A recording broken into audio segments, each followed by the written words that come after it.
Hello, hello, everybody. Happy weekend to you. Happy Saturday morning and evening for those of you on the other side of the planet. YouTube says we are live, so it must be true. Good to see everyone. And let me just get my desktop bowl set up here and we'll get into things. All right. Think we are good to go. So, welcome everybody. Happy Sagittarius season to all you Saggy sun babies out there. I hope you're enjoying this beautiful Sagittarius energy, uh, like childlikeness that we can tap into. And of course, Pluto went into Aquarius. So we're starting some interesting energies. So before we get started into everything, let's come back out of the chaos, out of the future, out of the past, come back to this moment right here, right now. And we'll do that by taking a big deep breath and holding it for a moment. And while we're holding our breath, we'll can focus on something that we're grateful for in this moment that helps raise our love vibration. And then when you feel comfortable, release your breath. And then we'll bring in the singing bowl here in a moment. Right. So big deep breath in.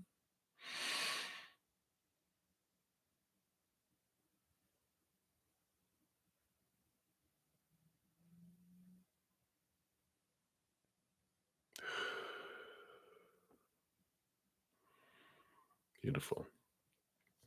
So as per usual, I'll hit the singing bowl 3 times. And each time I hit it, just imagine either like a spark starting in the middle of your soul and just expanding out, filling your heart, transforming emotions, moving out into your physical body, transforming cells, going up into our brain, transforming thought and belief, moving out into our energetic field, our auras, our chakras, and igniting that into higher vibration, and then filling our lives up and flowing out to the world, doing what it wants to do out there to help the whole collective of the planet raise its love vibration, right? So here we go.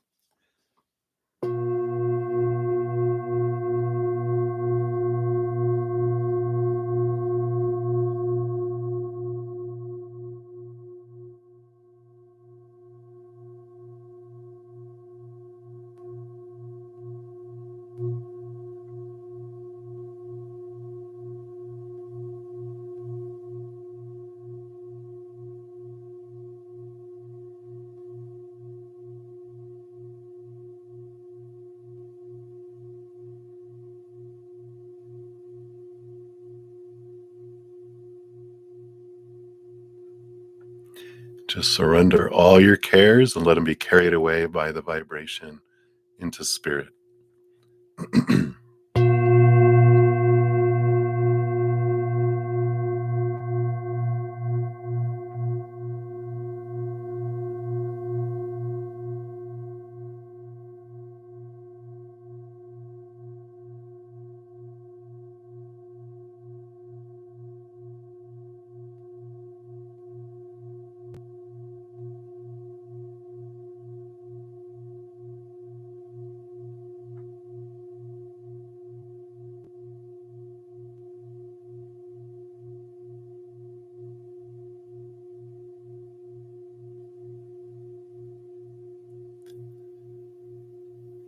Just surrender to that unconditional love.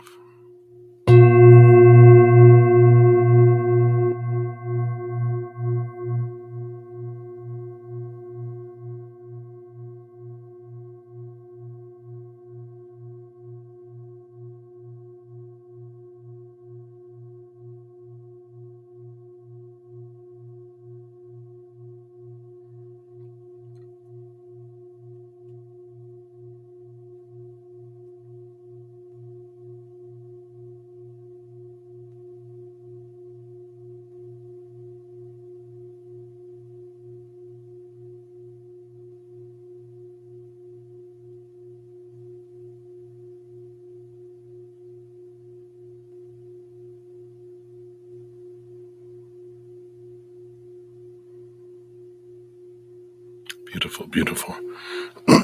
Thank you so much for joining me in doing that. Let me just put the little stuff back here real quick. All right. So welcome everybody. Welcome. Happy Saturday to you. So, welcome back, all my friends, my family, all my loved ones. Thank you for being here. I am so grateful to be part of each other's lives in this extraordinary time of humanity. And I'm glad we're all in it together and that we're all here together, learning and growing, searching after spirit, spreading love. That's what we're here for, right? And if you're new to my channel or new to these readings, welcome. We got a great group of people, huge hearts and great senses of humor, two huge, important things to have in humanity, especially these days. So, welcome. There's room always for one more beautiful soul. So, welcome. How the free readings work, we do go down in order, first come, first serve. Down the chat, there's no special list. The chat is it. Well, you just put your question out there. If you don't want to put your specific business out there, you can ask for a general reading. Spirit knows all. And so we'll pull a card or two for those. Free readings are usually 1 to 2 cards. And if anyone makes a donation, I do honor that energy exchange. I prioritize those readings. Step out of the free readings. I dive deeper into those too, pulling more cards for those. And then I return back to the regular readings. You can make a donation by using the super chat at the bottom or in the description box of the video. There is my Venmo, CashApp, PayPal, and Square. And whatever dollar amount you feel you can give is the perfect amount. I know cost of living and income differences all across the world and across the state, and even our own income varies day to day. So I get it. So whatever you're able to give from your heart is the perfect amount. Um, After that, my YouTube channel members do get second priority on their free readings. We have some out here, so shout out. We got Kevin Tudibuin. Hello, hello. Johanna, hello, and Moonlight. Good to see you guys. So they get their the second priority on those. And if you're interested in becoming one of my YouTube channel members, I do have 2 levels. Zen Cricket is $2.99 a month. Praying Mantis is $7.99 a month.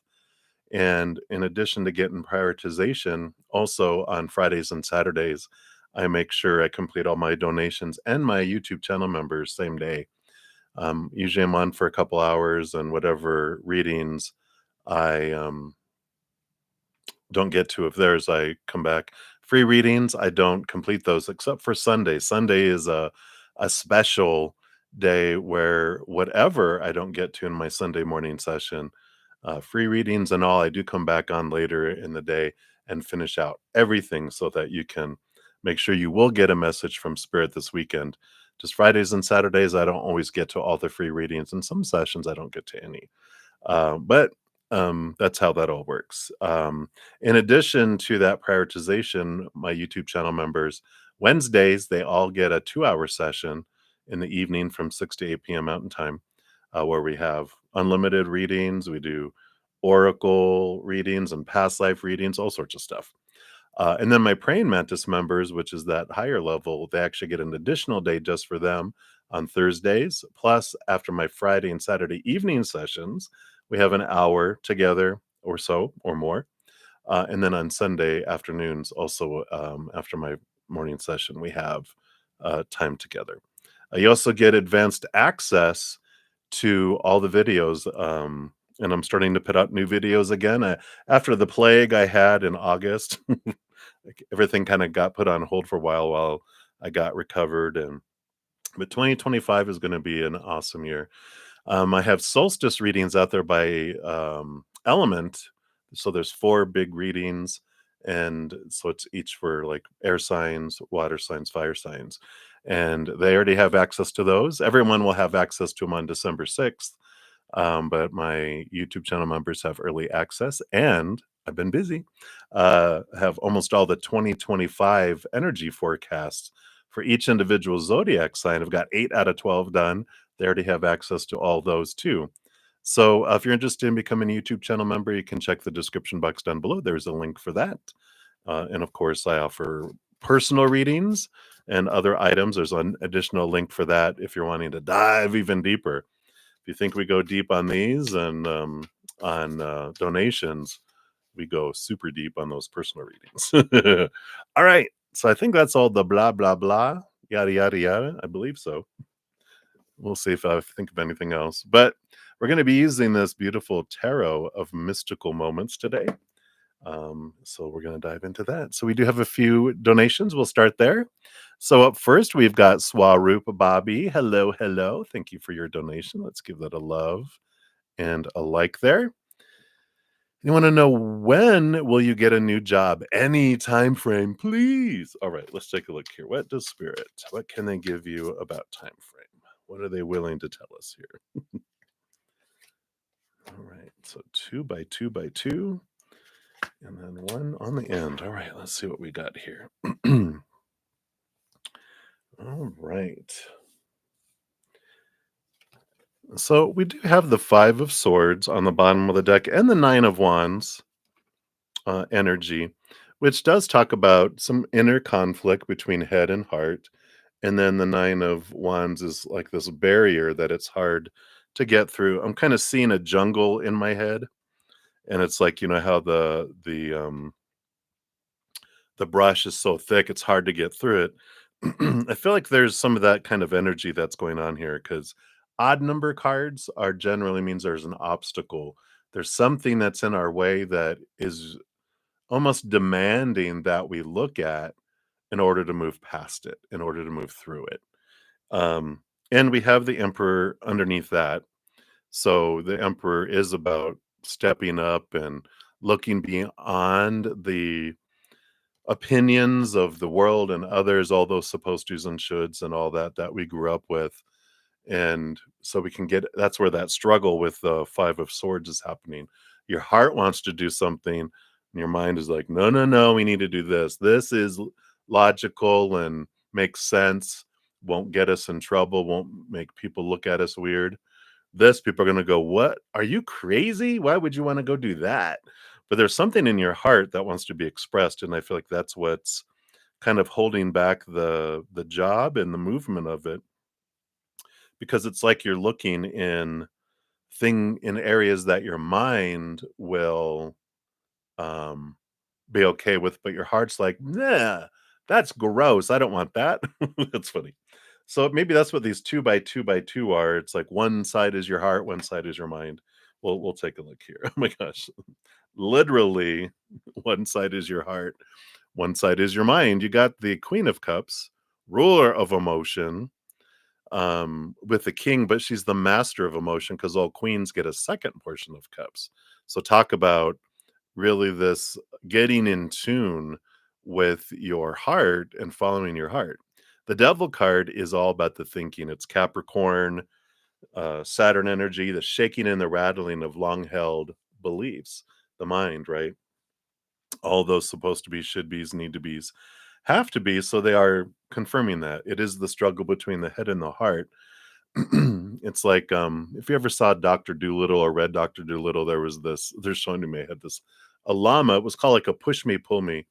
It was a llama that was joined by the butt. And so it would pull and push and try to go one way and then the other way. And that's your head and your heart. It's like, no, no, no, no, no.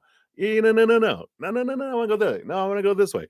And they didn't go anywhere because they're not in agreement.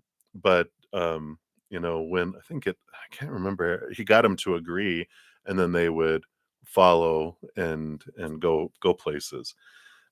So it's like getting your head to follow your heart, I feel like, is the what's delaying things. Let's see what else we have here. Yeah.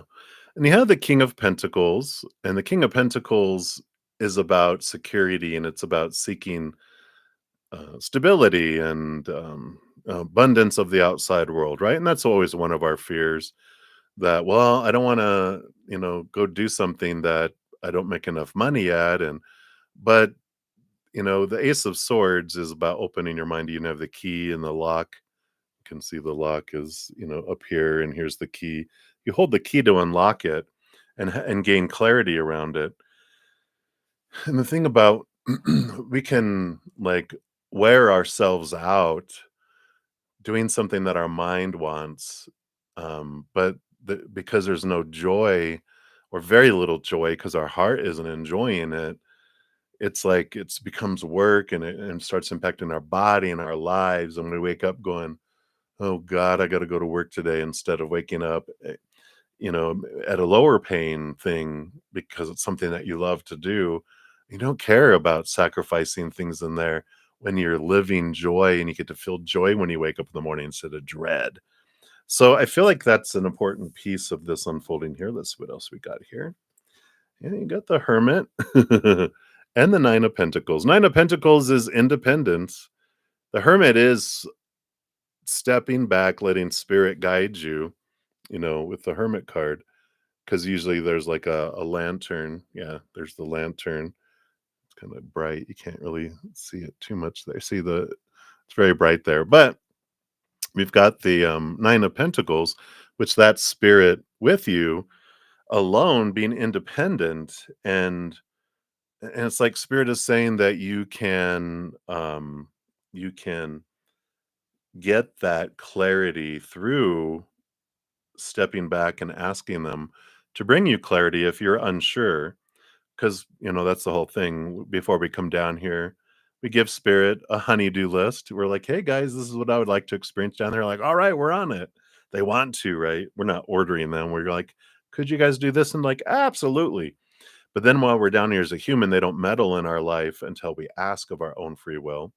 And so this Hermit card is just this nudge going, you can ask us to bring clarity, to ask us to make it a no-brainer, to give you signs, and we will. We love to do that, but we honor your free will. We won't do it unless you ask.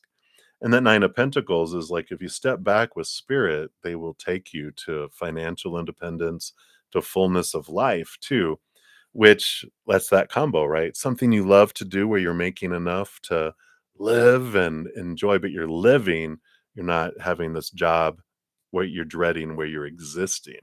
And there's a difference between the two here. Yeah. And it is your higher self here with the Judgment card is calling you, literally doo, doo, doo, doo, calling you to a higher place, a different place.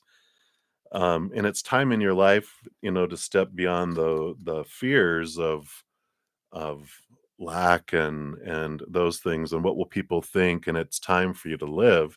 And I feel like that's what they're nudging you to. So it's all about, if you step back and really look at what your heart wants, then you'll see this movement of opportunities open up, and boom, boom, boom, things will happen fast. Like by the end of the year, you'll have a new job in something that you love.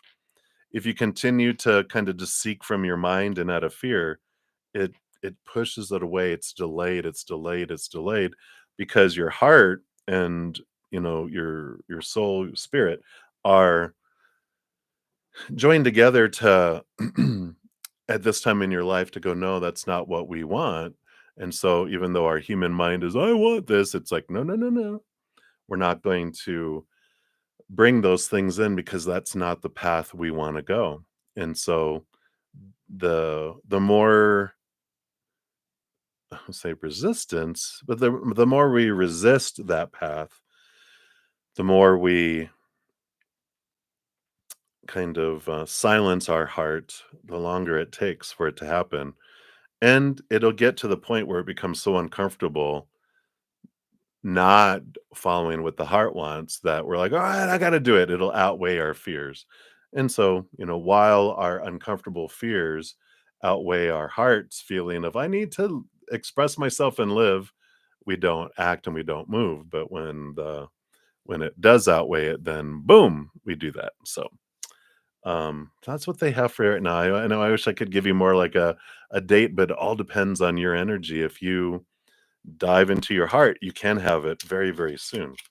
Let's see what your fortune cookie is here. These are the healing angel cards. Yeah, see, so you do have this ability to have this positive outcome. And it says, the sun is about to burst through the clouds, and you will soon see things in a different light.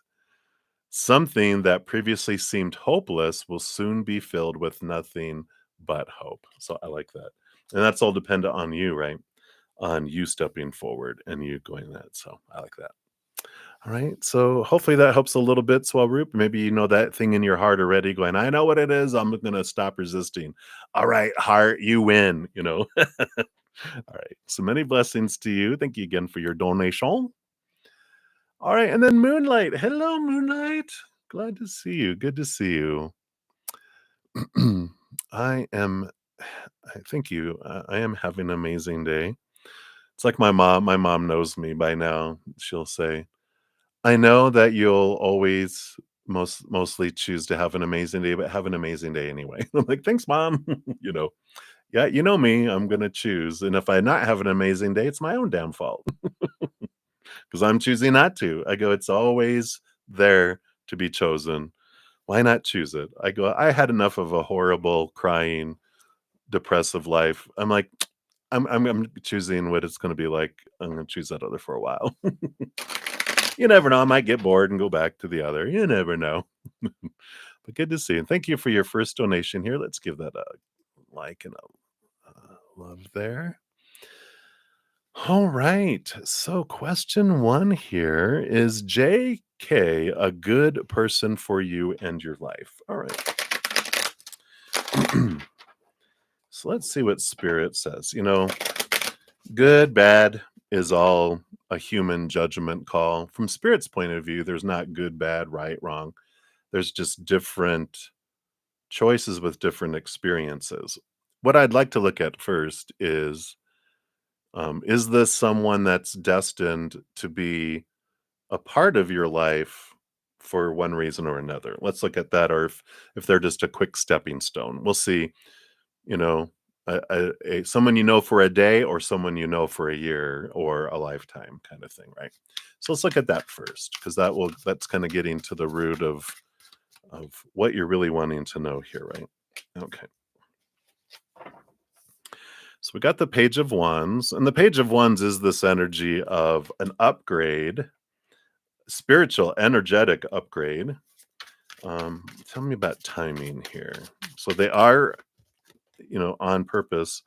Yeah, and they are showing you here. So it's more of a stepping stone, more of here for a day or a week or a month, because the Eight of Swords is what it teaches you about your own thoughts and beliefs and mindsets that have made you feel blinded and bound and trapped.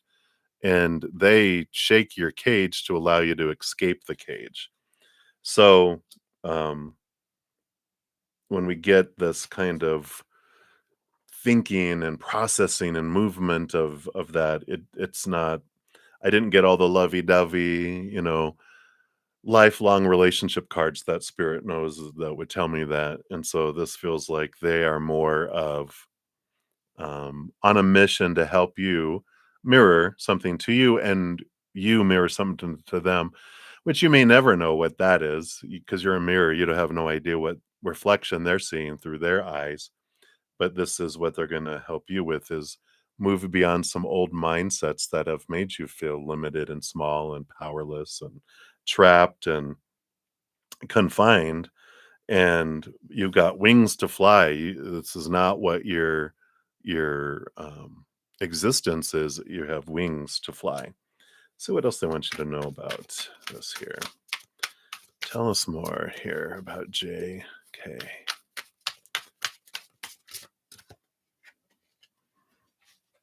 Yeah, I'm glad you like that, Moonlight.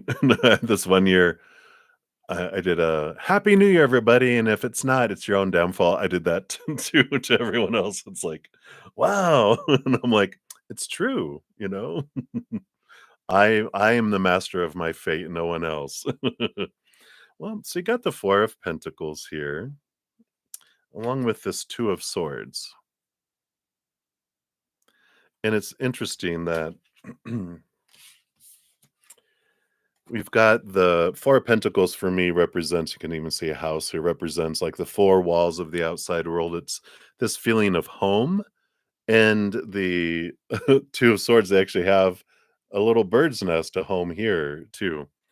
And there is this, I don't know, they just help you bring this solid foundation of your worth. The Four of Pentacles, I talk a little bit about where, how we're taught to define our worth and ourself by the outside world. And, relationships define us of all kinds: friends, family, romantic, you know, work, school, whatever. And then situations, jobs, education, social status, blah, blah, blah, career. And then things, our bodies, our bank accounts, our possessions. But the Four of Pentacles is this um, realization that when I define myself by those things, I feel unstable because all those things are unstable. People change, people walk away, people pass away. Relationships with humans, unstable and fickle, you know. Situations never stay the same, and things break down, deteriorate, blow up, burn down, stolen, right? And so the big wisdom that we glean from the Four of Pentacles is when we realize that instability and we get tired of that instability, we're like, wow, it's always pointing me inward. All of those things of the outside world are designed to fall short, or they're not so much that they're designed, they're just not um, able to fulfill us. Because what we're looking for is the eternal, unconditional love of the higher realms. That's what our soul longs for, because it came from there. And it's like, I want to go back. It's like a fish out of water. It wants to get back into the ocean. Don't give me just a drop of water. I want a whole ocean. I got to swim. I'm not thirsty. I need to live in water. And that's kind of what our soul does. It's like it's desperate to get back to the ocean and connect with it. And when we do, then we realize how priceless we are, and then we feel stable because we're defining our worth by that rather than the outside world, which is all over the place and unstable. That's where I feel like this Four of Pentacles, they're really helping you understand this and being this huge mirror, right? And, we've got this Two of Swords. It's like, it's reminding me of thoughts can come and go. We don't have to beat ourselves up. There's this, I guess it was a pastor a long, long, long time ago. I can see myself sitting in the pews listening to it. It really stood out to me, the story, and they're touching this memory, going, remember how they talked about thoughts are like birds. If bird comes and lands on your head and then it flies away, that's normal. Like, okay, shoo it away. Okay. But if you let a bird build a nest on your head, that's a bit, that's on us, right? Thoughts can come and go, but if I let a thought consume me, that's on me, right? So I like that. Don't let those thoughts bury and build a nest in your hat. In this case.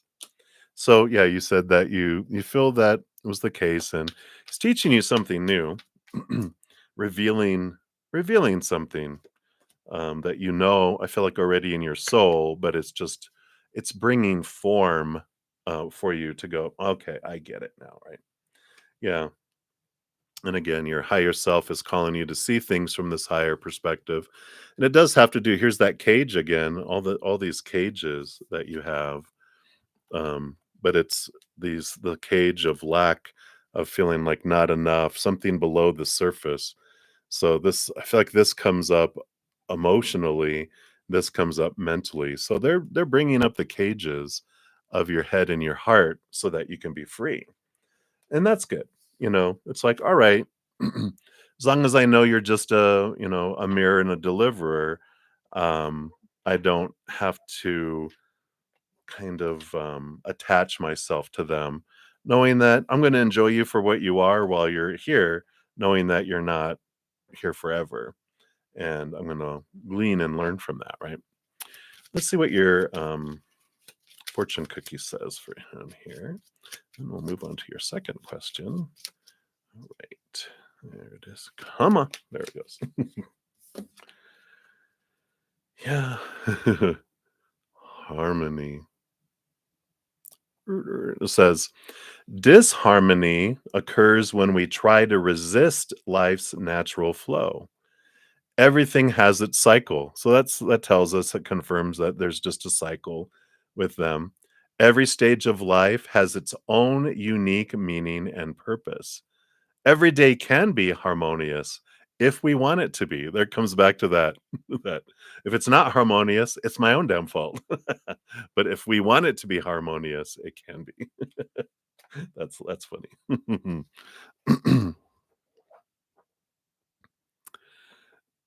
Yeah, right? You're like, "I need a break. I'm taking a vacation," and which is alright. You can do that.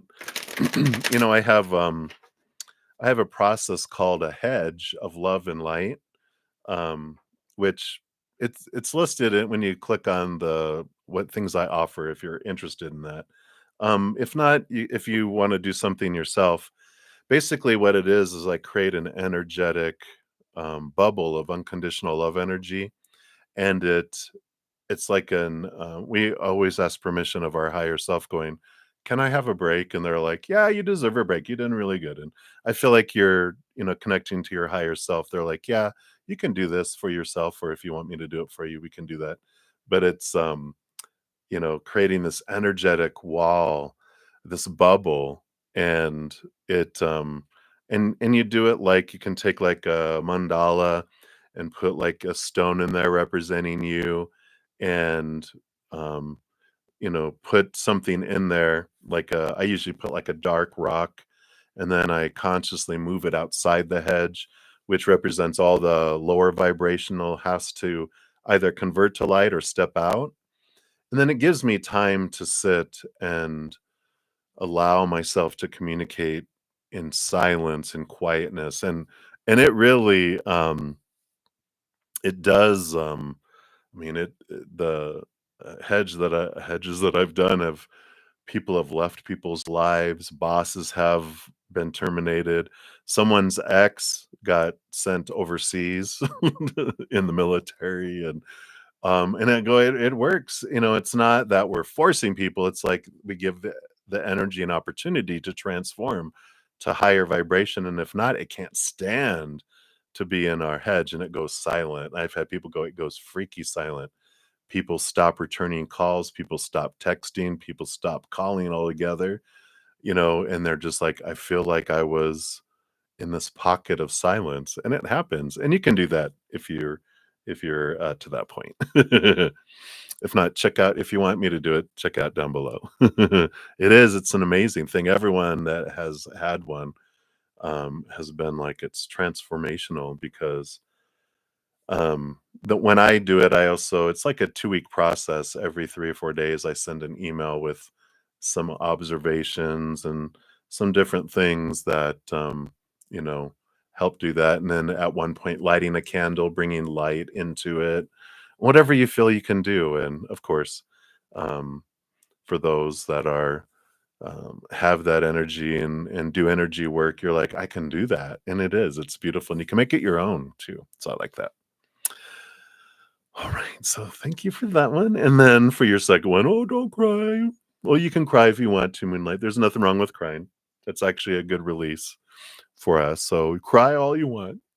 But thank you for your second donation, and you wanna know why is it that you can't let go of the past? Is there something that you're missing, that you did not learn and that you need to repeat or catch before you can let it all go? You're so tired of fighting ghosts. Ghostbusters! Dun-dun-dun-dun-dun-dun. I don't know I won't, try to imitate their theme song, but I get ya. So let's take a look here. It's like the ghosts of Christmas past and present and future. You're like, Buzz off, everybody. I want some rest." Alright, let's take a look here. What does Spirit want you to know here about the past and the why and what advice they have here for you? Okay, we'll take a look here. Alright, so bottom of the deck here, you do have this 5 of Wands, and the 5 of Wands does represent, look, I mean, are these all the pieces that are left on the chessboard? These are the past people here, you know? But there is this, transformation. 5 is the number of change and alteration and transformation, right? And the 5 of Wands represents a change of energy. And I feel that what I'm feeling from Spirit is that it's not that you've missed something and you need to, you know, it. it always is, right? We're going to continue to have teachers bring us what we want to learn about ourselves until we see it, right? They're going to keep showing us what we want to see about ourselves until we see it, right? And I feel like you see it and you understand it and you know these beliefs that are rooted in how you grew up and all these opinions that you were told. And you've been doing, like you said, you've been doing the shadow work, you've been looking at everything. So I feel like you're aware of it. It's just a matter of that there was a lot of it that it's very strict. I feel like childhood where there was so many rules and um, but I feel like you were praised a lot. I don't necessarily feel like you were super punished, but I feel like you saw a lot of people punished and you're like, "Oh, hell no, I'm not gonna have that happen to me. So I'm going to, you know, like very black and white world that you grew up in." I can relate about the black and white world because it was all or nothing. I was either a success or failure, no gray. And I feel like you've been learning about swimming in the gray, but there's a lot of it's like I got a lot of stuff that I'm releasing, right? Um, so what I feel like Spirit is saying here, the Five of Wands is a change of energetic focus. And this is something that I learned too, is that I used to spend like 90% of my time on shadow work, 10% of my time on creator and spirit and unconditional love. I was all about the deep diving into what do I got to do? What do I got to clear out here? I think it was my Capricorn rising. That's very devil card, Saturn, Capricorn. Do the work, got to do the work, got to do the work. But the thing is, whatever we focus on the most is what grows. And so I realized the more I was focusing on my shadow, the bigger the shadow was getting. And I'm like, oh, I get it. So I switched the 90-10, where I spent 90% of my time focusing on spirit and unconditional love and gratitude and joy and seeking after the spirit world, and 10% on the shadow. And you reach a point, and I feel like you're at that point now where it's like I've dealt with some big stuff, and now what I will do is I'll spend a majority of my time focusing on higher vibration. And then when lower vibration comes in and goes like a little kid, hey, hey, hey, hey, and wants to bring something up, then that's the 10%. Then I go, okay, we'll look into this. What's going on? Transform it. All right, focus, focus, focus, focus on the higher, and then another one comes up, and then I'm like, "Oh, okay, we'll look at that one," you know?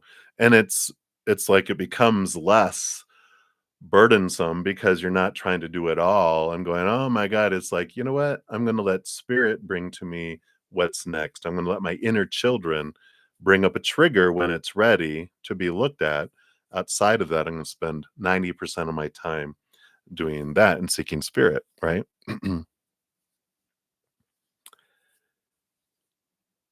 Yeah, right? I'm onto something. Dun, da, da, da. So, I like this, change of energy, and that's the bottom of the deck. Let's see what these other cards are. Yeah, I like it. Yes, yes, yes, yes. So we have the Queen of Pentacles. These three cards are together. Queen of Pentacles is Mother Nature, Mother Nurture, nurturing yourself. And so I like that. This kind of feels like a hedge. Nurture yourself, be kind to yourself, allow yourself to have this space that you just sit with spirit and focus on that higher vibration, right? And the Two of Cups, developing your relationship with your higher self, and to where it feels like a loving relationship, even with your inner child, letting your child out to play. Why are you being so serious?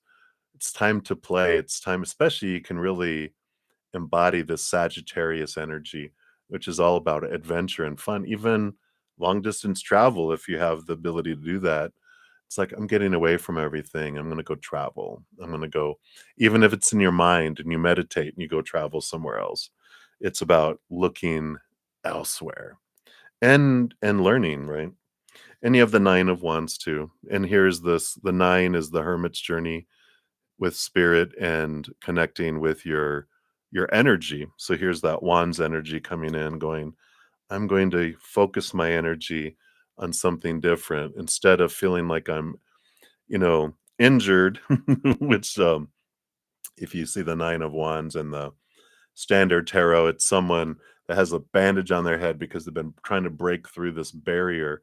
And it's like, you've done enough with all of that. Now it's time to change the focus and just take it piece by piece instead of trying to do the whole thing, and it'll flow more for you. It'll allow you to flow past.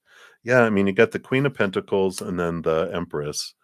Both of these cards are Mother Nature, Mother Nurture, birthing, harvest. Enjoy the harvest, enjoy the new life, enjoy this nurturing of you and not trying to please other people or trying to define yourself by other people. Going back to that Four of Pentacles, it's like inward and upward and focusing the energy on that. Let's see what else we got here. Yeah, well, here we go. So just to keep it going down here, we've got here's the Strength card. Here's your higher self and your human self, allowing yourself to be comforted and fulfilled by your higher self. What brings you joy? 10 of Cups. It allows you to fill up.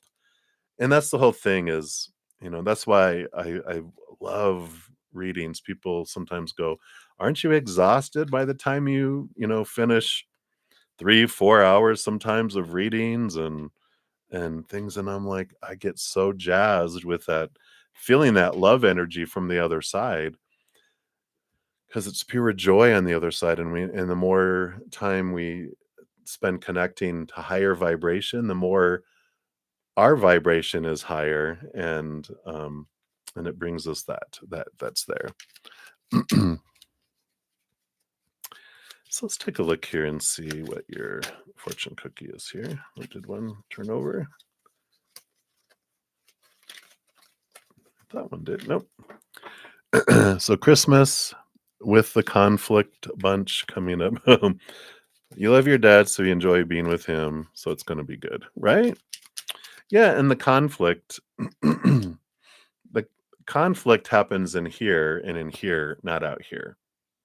One of the amazing things that was a big aha is when I realized that everything in the outside world just is. It just is. It's neutral until it gets in here, and then the story we put to it is what unfolds. It's what we see through our story, the emotions I choose around it, the energy I put forward in my physical action. So, and I can switch it up, right? I can be very angry about something one moment and decide, why am I angry? I don't want to be angry about this. I switch my story. I switch my emotion to match. I switch my energy. I switch my physical actions. And then you feel the empowerment of going, you know what? That used to be conflicting for me when that person would say that or do that or not do that or, not say anything. Like, now I even recognize my existence when I walk in the room, and you're like, that's okay. I recognize my own existence. I don't need them to. They said that. Well, that's not about me. That's about them. We realize when people are saying things, we take all of life personal, like everything is about us. It's not. People's expression, our expression is about us. Everyone else's expression is about them, and we're independent in that. So it's very interesting. Yeah, and look, here's your fortune cookie. Transformation.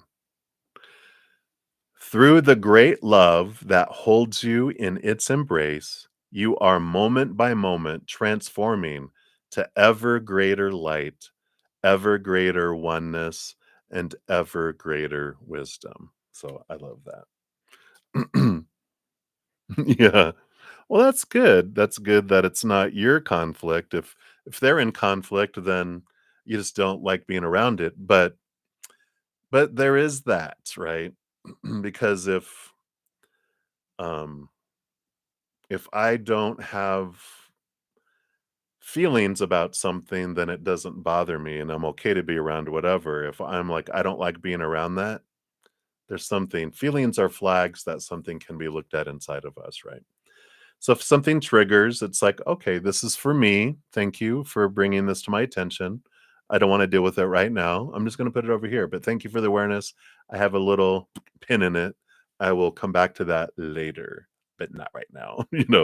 I can do that. So I like that. All right. So that is what they have for you, Moonlight. Thank you again for your donation. And I'm so glad it feels like you went into a nice little deep dive and you've kind of bubbled up to the surface and you just feel in the eye of the storm. So I'm glad that you're enjoying your adventure. Yeah. Yeah, definitely transformation, right? All right, much love. Hang in there. Hey, Olivier, shout out to another of my YouTube channel members. Good to see you. All right, so where are we at? So we've got Ashvin Ray. Hello, hello. You'll be up next, and then we've got one, two, three, four, five from Supernova. Hey, Nova. So that is where we're at right now for donation. So let me take a quick sip of my little morning coffee here.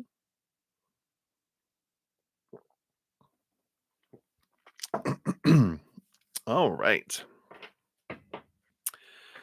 So, Ashvin, thank you for your donation. Let's give that a love and a like there. You want to know when and how are you going to meet your spouse? Okay, let's take a look here. So, let's look at the how first, is what they want to do. So, here's the how. Boom, boom, boom. So, here's the spark and here's the journey. And then anything about when, you know, that divine timing thing, I tell you. So, what can you tell us about time? Oh, it's like a T for time. I like it. All right.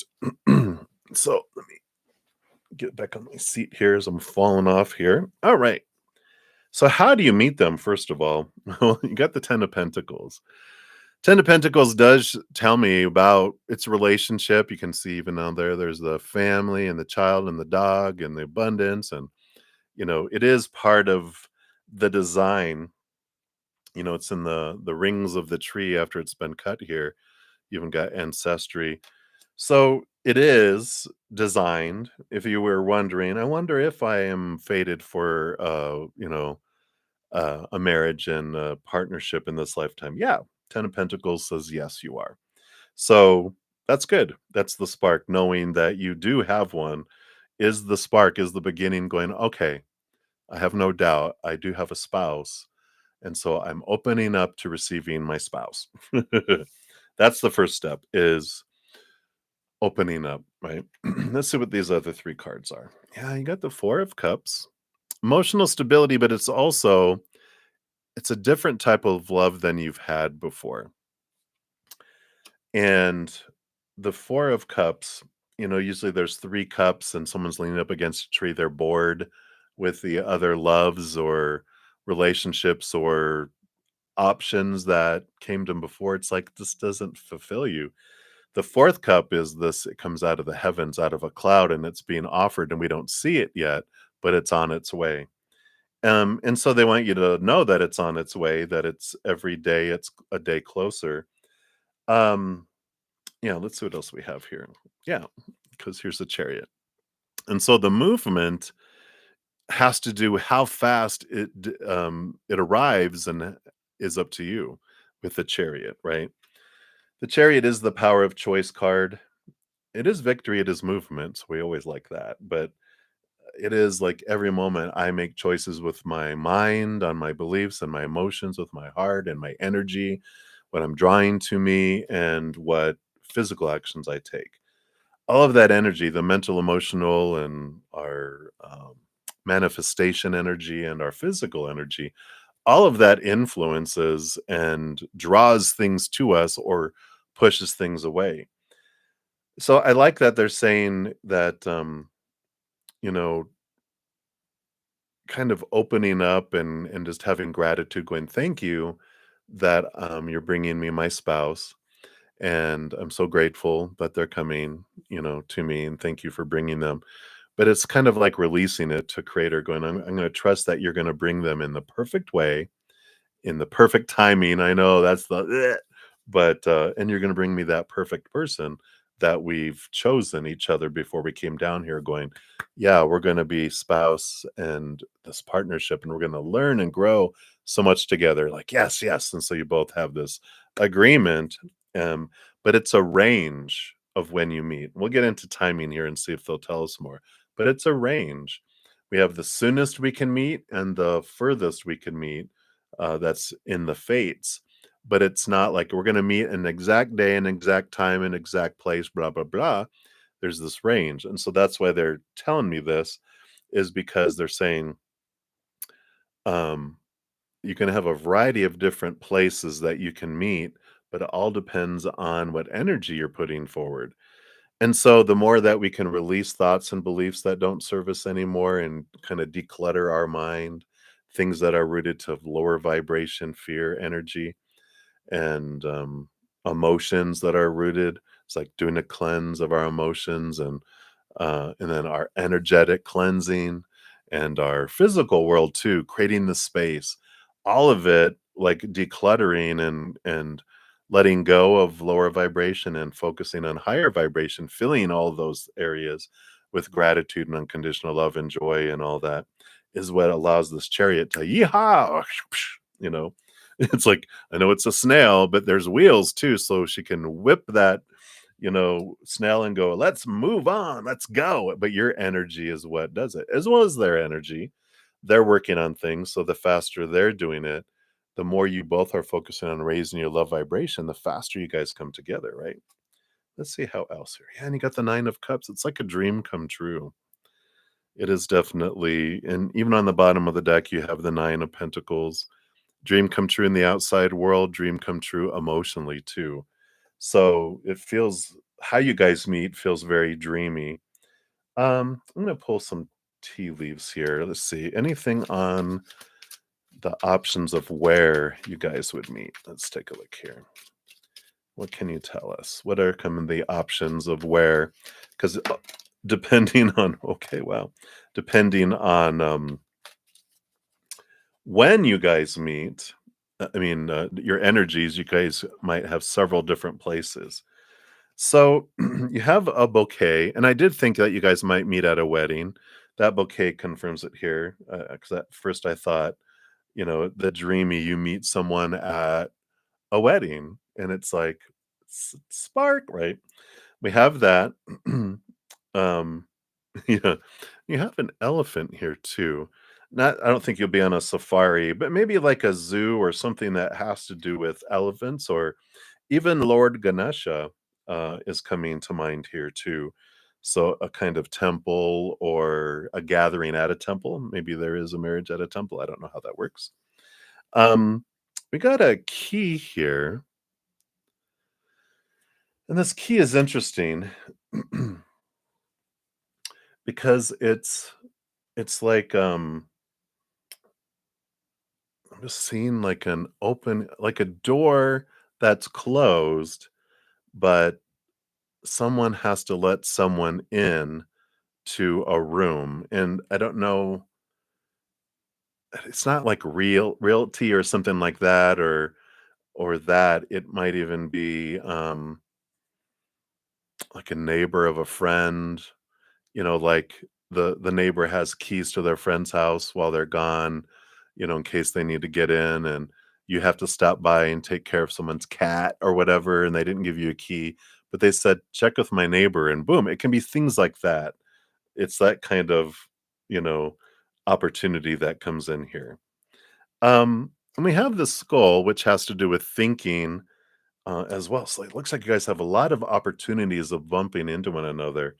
That's why I feel like, all the things I'm seeing here, um, I feel like have to do with, it's someone, you meet them through someone in your circle of friends or family, right? So it's like there's the circle, but you haven't met them because they're outside of that circle. They're not a big part of it, but that's how you meet them, is through this circle. Because this skull, this learning, this teaching, again, I feel like it's like you go to learn something new, which this would be outside of the circle, unless you go with friends. Like if you guys are like, hey, let's go learn how to, do cuisine. Let's go to a cooking class." And they're like, "Oh, I'm gonna invite my friend, blah, blah, blah." "Okay, sure." And then you meet there. It's that kind of thing that comes in here. Um, it says a meeting with a stranger. So I don't feel like you know them yet. And that confirms that there. And the shield. The shield, this again, this feels like a family crest. And so I do feel like you meet them through a family member, not necessarily like through a brother or sister that close. It's more like a cousin, a friend of a cousin kind of energy that comes in. Interesting. Hmm. All right. And then let's look at timing. What else they had here? Yeah. So they have the Ace of Wands. They're basically saying what I was saying here. Whatever your energy you focus on is what draws it in. And the Page of Cups is how you meet them. You're like, hello, little fishy. So I like that for you. Timing, can you at least tell us like the range? Can you give us a range? I feel like these tea leaves have dates in them. Let's see if they'll give us one here. I try to push. I really try to push. Whoa. And then they throw all the cards out. No. Um, wow, it's around a happy celebration. So again, it looks like there's a wedding. So is there a wedding season coming up? But it's around when you attend a wedding and a celebration of a family member. So if you're invited to some sort of gathering, go, right? Definitely go. All right. So that's what they have for you, Ashvin. Oh, I'm sorry. I didn't even look down here if you're talking to me. Nope, I don't see anything down there. Okay. All right. So many blessings to you. Thank you again for your donation. How exciting. Just love that there's a lot of opportunities, like 5 opportunities you can meet them. But I feel like the soonest is at a wedding. All right. All right. Very good. All right. And then we have Nova. Supernova. Boom, boom, boom. Here we go. So good to see you. And then Maria. Hey, Maria. You saw your donation just came in. So we've got 5 for Supernova, and then Maria will be up after that. So thank you for your first donation, Nova. Let's see what we got going on here. Yeah, just woke up. I hear ya. All right. So, what does Kurt want you to know? Maybe something interesting, new, and cool, or maybe he could tell a story about his lifetime, maybe something interesting that you could relate to. All right. Let's take a look here. Do you have a story time card here? All right. Yep, he is drawing me to the Medicine Woman Oracle. That's interesting. All right. So let's take a look here and see what message does he have. Something new and cool, or a message on something he experienced. So maybe he'll relate the story to what message he has come through here. All right. So we got the green color coming in. I love that. And we got the Spirit of Earth, which says, "Have faith, you are supported." Wow. He's like, "We got you. We got you, boo." Oh, he always says that, right? "We got you, boo." Because I never would have said that in my real life. He goes, "But I like that." All right. So he says, um, this energy that's coming in says, "I am the spirit of Earth, Mother Earth, imprinted with the footsteps of her children. Mountain, clearing, or desert, I clothe myself in color to manifest the beauty of life. I am humus, as close to you and your humanity as can be. I am generous and fertile. I am life in which you can lay down or retire in a cave. The plant world takes root inside me, producing sumptuous forests, prodigious orchards, and countless medicinal herbs. I provide shelter to the forest people, and minerals and crystals grow in my breast. I am your carnal principle." I like that. Why does that make you smile, right? You're smoking your last one. Oh. um, the guidance the card brings with Kurt by, in addition with this, says this card reminds you that you're a daughter of Gaia, our primordial mother. She invites you to plunge your roots into her earth to ground yourself and manifest your dreams. Support your health with fruit and vegetables from her body. Medicinal plants and clay are powerful allies for you.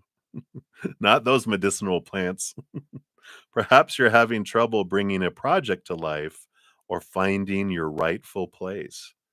The spirit of earth in your reading renews your faith. Reconnect with your inner earth, your uterus, the seat of feminine power. You are safe. To awaken your medicine, call the spirit of earth to support you. What message is earth bringing you? To find out, dedicate a moment to this spirit. If you get out into nature, perform a grounding ritual. Walk barefoot on earth. Listen to the beat of her pulse. Plunge your roots into her belly.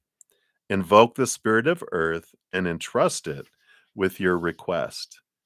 Pay attention to ferns rustling, a bird singing, a pattern in the bark of a tree. Become fertile earth for its messages. Symbolize its presence on your altar with an element from nature that will support you and give thanks. At home, take care of your plants. Cook with produce harvested from earth. Take up your drum. Are you gonna take up the drum to connect to Earth's heart? Awaken the wild woman and say a prayer for her. So I like this, that you're supported with Earth, and I feel like that's something new for you is um, to realize there is goddess, that there is divine feminine, that Mother Earth is an entity of her own, very powerful, very grounded, and that she's connected with you very deeply with your physical body, because that's the vessel that she gifted you for this journey in this lifetime. She's one of the ones that was seated at the table before we came down here to help decide what we're going to look like, what we're going to encounter, what kind of our physical existence would be, where we're going to be born, what is that going to be bring in.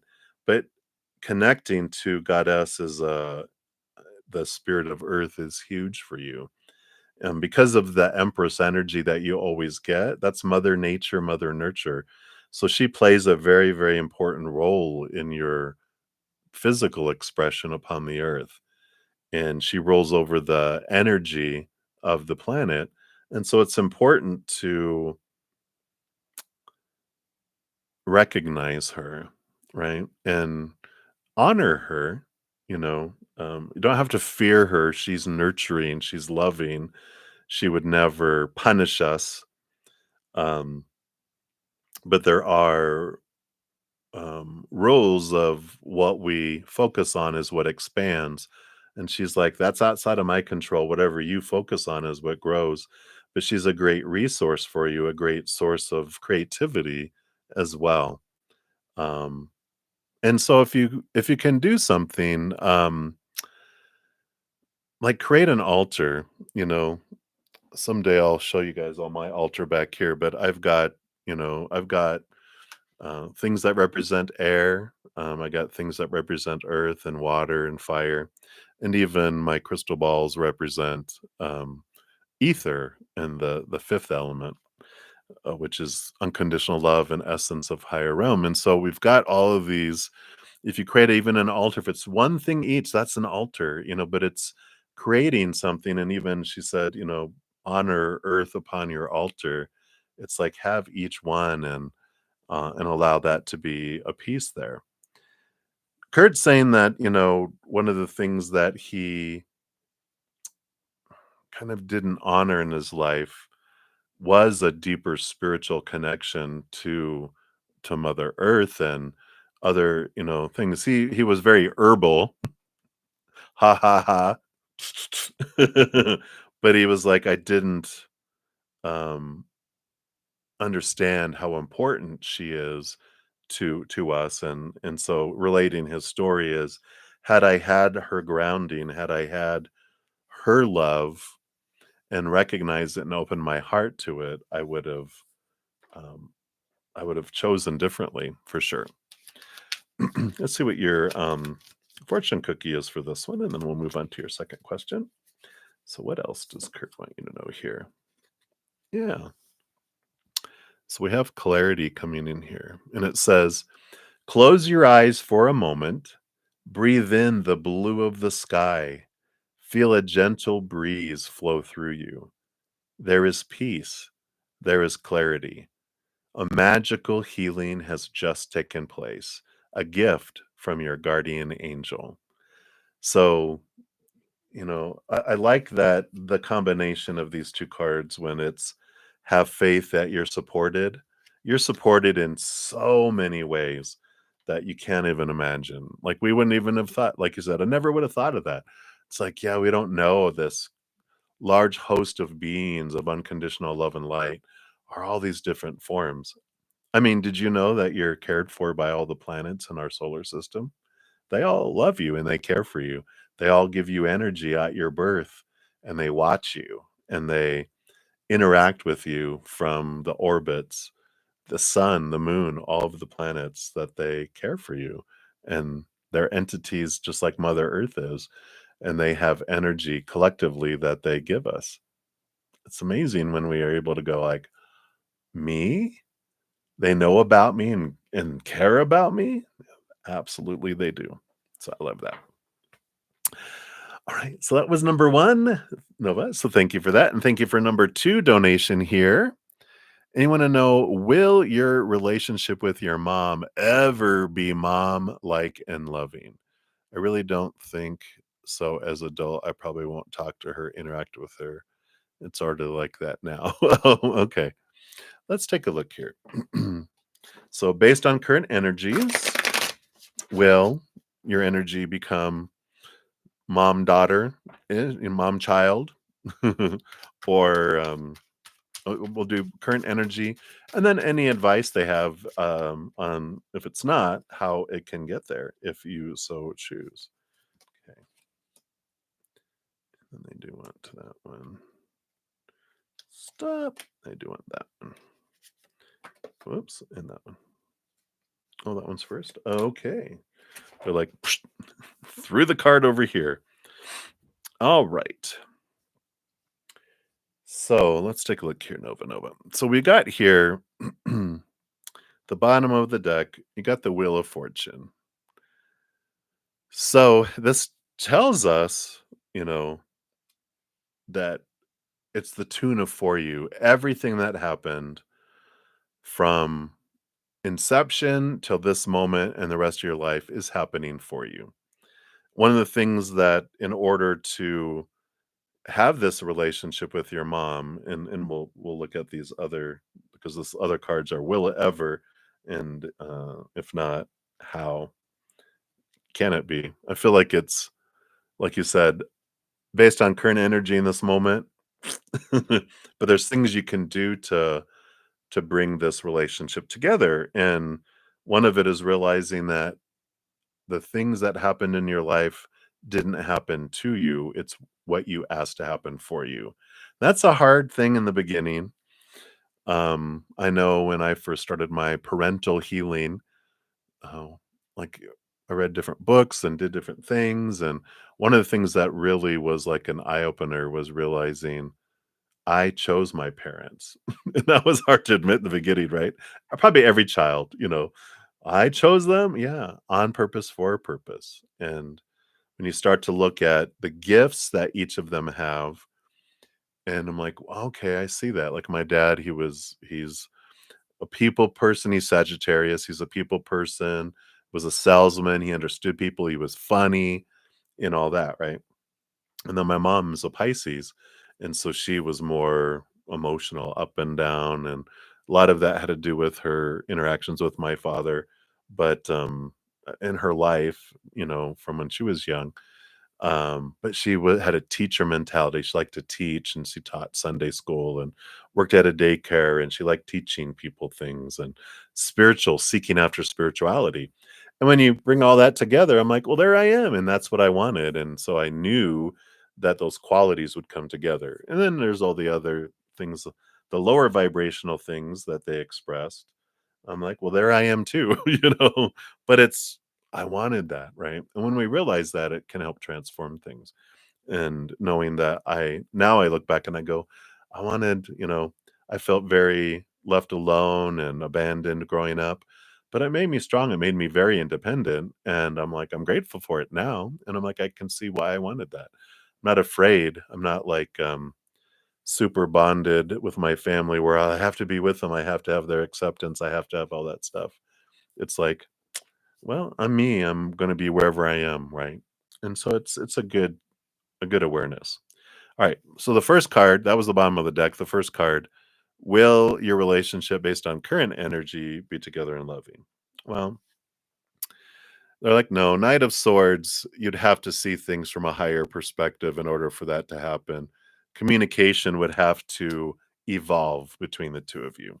So you're right. Right now, based on current energies, if you left it the way it is and she left it the way it is, yeah, you guys would just still, it would just be, you'd become more and more and more distant. Let's see what advice they have. If you want that, if you want to have like a um, mother-daughter relationship or even just a friendship where you don't like, you know what? You're the perfect mom for you. You don't need any other parent. You're the perfect mom and dad for you. And you can be that for your inner child. You're old enough now to care for yourself, right? I don't need a parent, but I can have friends. I can have relationships with these individuals, not as this father mother hierarchy or whatever, but as a person and a soul to a soul. That was one of the things, again, they're saying that what helped heal is when I realized I actually can recall a time I was meditating and kind of just talking with, that's what meditation for me is, talking to the creator and going, all right, so what do I need to know about my parents? And he brought both of them forward in front of me in my mind's eye, and they shrunk down into little kids, and their parents popped up behind them, and I'm like, wow, I knew they were kids, but to see them with their parents, as with them little like 4 or 5 year olds, I was like, wow, you were children too. Just like boom, right? It's like I know it, but when you see it, it's different. And then their parents shrunk down into 4 or 5 year olds, and their parents popped up behind them. And I'm like, oh, and their parents were children too. And it just all of a sudden it just started happening. They all shrunk to children, and all their parents popped up. And within seconds, it happened. And I just saw this sea of children. And that's where I realized we're a race of children raising children, because we don't really recognize it. And that's something that we realize is that parents, everyone does the best they can with what they know in the moment, with their knowledge and energy and where they're at. Everyone always does the best they can, but they know it's not always perfect and by our standards, right? All right, let's see what else they have here. So what do you need to do? Well, you have to you have to put energy into this with the magician card. You have to open your mind and try to see things from a different perspective, a higher perspective. And the 3 of Cups is to choose joy in interacting with them versus, choosing lower vibrational energy in interactions with them. It's like going in, all right, I'm gonna focus on joy no matter what. I'm gonna realize it's like my mom is a hurting little child, a little girl who didn't get what she needed from her parents. So I'm gonna go in with joy and compassion, and I'm gonna go in as an adult, and she's gonna be a child. I'm not gonna treat her like a child, like, "Boo, boo, boo, ma, ma, ma," but I am going to, picture that. And that's one way that you can do it is go in with joy and love for someone who is hurting and that hasn't transformed that inner work because you know that people who are sharing lower vibrational emotions, that's rooted in fear. And so if someone's sharing that, that means they're in fear, right? If someone's sharing joy and higher vibration, it means that they're in this place of higher, love. And so they're in their adult form, not in their child form. Because that's the only time we act that way is like we only act emotionally immature when we're in our emotionally immature body. That's emotionally intelligent people don't act that way. Emotionally mature people act in kindness and love and all that. So those are some things. You might you're tuning into an adult. You are an adult. But you can also through counseling, you might not want to attempt that right away. It's like you're learning and growing and can get tools to release some old pain of yours own first because otherwise you might go in and trigger and then you end up being too uh, uh, emotional children. What do emotional children do? Usually fight. Give me back my toy, right? Yeah, and this is what they're saying here is, looking past the pain and seeing pain from a different standpoint and understanding your those feelings of a broken heart and disappointment. Learning about that first, with standing on all those books and, they're like graduating, don't feel like you're gonna go do that today. Talk through your counselor, and the more you learn about yourself and the more you dig into things, the more you can understand that. There's a great book called The Presence Process by Michael Brown that helps us understand our inner child and that we're the perfect parent for our child, and it helps us release and transform in those things. So, if that makes sense. And yeah, and you have about the 7 of cups. There's just a lot of emotions that we can choose from, and stepping into your emotional choice power is important. And again, justice, seeing things from a higher perspective, not seeking revenge or demanding like they need to ask for forgiveness. Um, it's like give ourselves the apology that we'll never get from anyone else, and then also forgive, which is the beautiful way of forgiveness is pouring out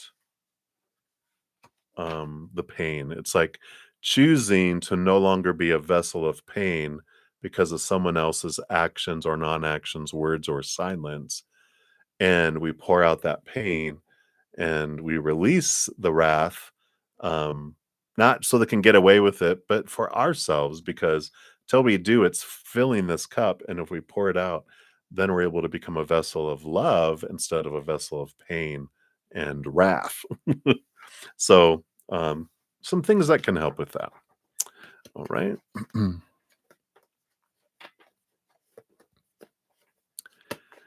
All right. So let's see what your fortune cookie is here with a healing angel card. So what else do they want regarding Mamacita? All right. Hmm. Got the blue angel, which says, I, Archangel Michael, didn't you have Archangel Michael before? I'm here by your side. I'm all around you and will forever protect you. Remember this when you feel fearful. I love you. All is well.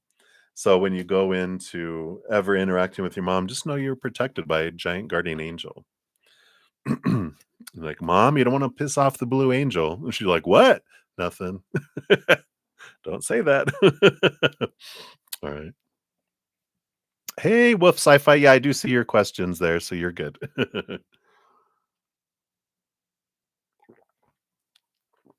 All right. So let me get rid of my little coffee mustache.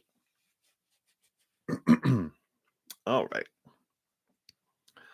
So That is number 2. Number 3, thank you for your additional donation. You wanna know what channeled messages do spirit guides want you to hear to give you hope and balance? I don't know. Maybe I'm not having a good time. Yeah. So let's take a look here. Do you have another message here from Hmm, they did, yeah. Because I was gonna pull from this. This was like the second deck. It's the Intuitive Whispers Oracle. So let's see what message they have here for you.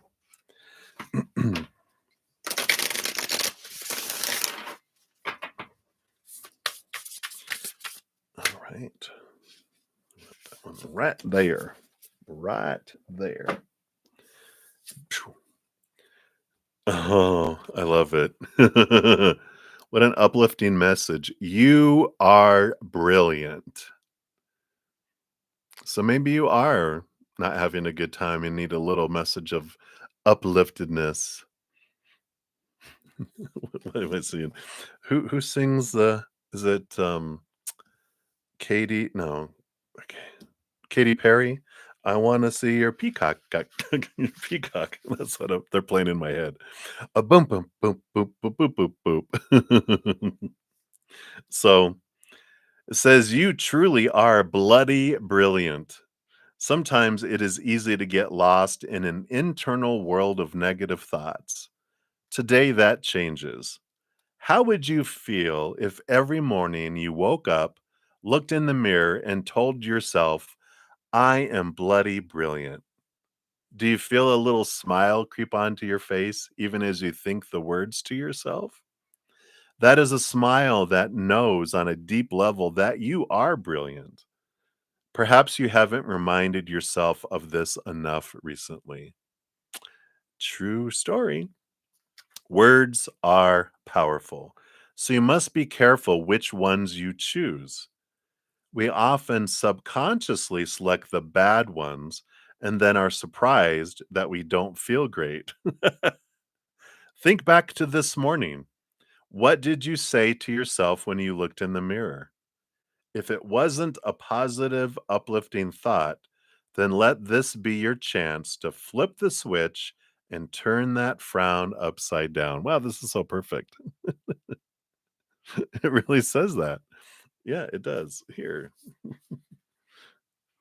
just so you guys can see. I even think you should write this on your mirror. You know, if like a dry erase or marker, put it on the mirror. I am bloody brilliant. So, how to reinforce your brilliance? It says, do nothing except be yourself. You are already brilliant just as you are. Your job isn't to do anything except change your dialogue a little bit, right? Dialogue. At least 5 times every day, say to yourself, I am bloody brilliant. Once you've done that to yourself, tell someone else that they are brilliant too. Share the love and power of switching your internal dialogue to be more positive. Yeah, very fitting. I mean, literally, you're like, maybe I'm not having a good time. It's like, yep. So you can turn that energy around and start instead of saying internally and externally those lower vibrational statements. You are bloody brilliant. I am bloody brilliant. And so write that down, write it on your mirror, write it on post-it notes, write it everywhere, and let that be their message. Just to say, see the peacock energy. I love that. Let's see what your fortune cookie is for that one. Oh, wow. I like that. Prayer, which is talking to spirit, no matter how difficult the situation may seem, all is possible. Ask. We are listening so that you're not alone. They're around you. If you feel situation's bad, one, talk about I am bloody brilliant, but then also um, just know that they're always listening, they're always there, you're never alone. You can talk to them about everything, which I know you do, but you can talk to them about everything. Yeah, so it's like, boom. Alright, so that's short and easy breezy one. That's what they have for you for that one. And then for your fourth one, thank you so much for your additional donation. What does Kurt wanna say about being a spirit guide for you and his dream in his lifetime? Why did he decide to help you out and with yours, and do you share a strong connection? Strange as heck. You say whenever you listen to Nirvana music, you swear you feel like it is so healing and calming, and you can feel Kurt's energy more. I think maybe because he's a guide. I'm not sure. Yeah, definitely. Definitely because he's connecting with you through that human character energy. It's like, it's familiar. If you ever I don't know if you ever saw the movie Contact, with, I can see her face. Anyway, it doesn't matter, but in the end of the movie, spoiler alert, she ends up traveling across the universe and ending up in this place, and this form, whatever it was, angelic or alien or whatever, showed up in the form of her dad, and she was like, "Dad?" And they're like, "Well, I'm appearing to you in a form that is comforting for you."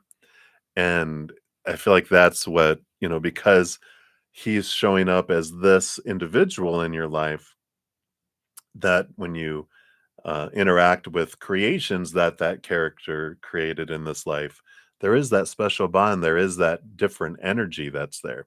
So it makes totally sense that you would feel that because it's kind of like he reaches through the physical world with his energy through his creations that he did as that human character.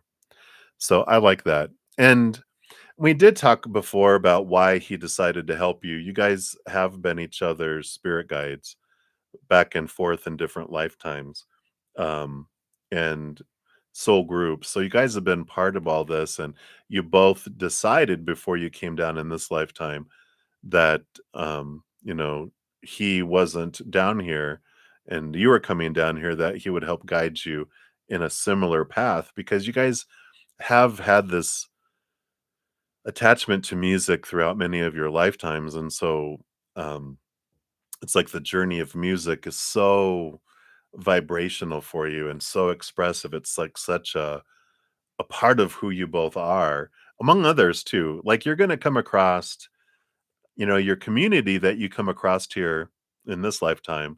You're going to have two or three people who have that connection through many, many lifetimes, but they're going to be here in physical form as a human character expressing that energy. So you definitely um chose both chose that you want to be my spirit guide, and they're like, yeah, I want to be your spirit guide, and this is gonna be a fun journey, and then other people are like, yeah, and then we'll bump into you, we're gonna be here, and this is how we'll meet in this, during this period. Yeah, we're excited, so everyone, before you came down here, you had already decided all that. So that's, it's an agreement that you guys made because you have been the same to them from your higher self form, to them in their lifetime. So I like that. Um, so you do share a strong connection. I mean, I think that's kind of can go without saying with everything I just said, right? You guys have this long history together along with this other group of people. It's like there's this um I think we talked about like a troupe, a musical troupe that you guys have been with very many times and many lifetimes. Other lifetimes, you guys have, solo careers and, different things. And like, oh, you go down this time, and like, yeah, we'll support you. What are you gonna do? Okay, and then you guys support me, and then all of you will support them, and all.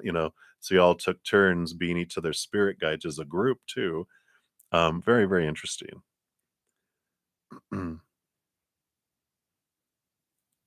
Yeah, yeah. So when you randomly are playing YouTube playlists, and then these songs come up, it's that's one of the ways that spirit communicates is bring songs through the radio or YouTube or wherever, and we're like, really? Wow, so I like that. Let's see. You also wanted to know. Let's see what else he wants you to know about being a spirit guide for you. Okay, I feel like he wants to give you an animal elder oracle. All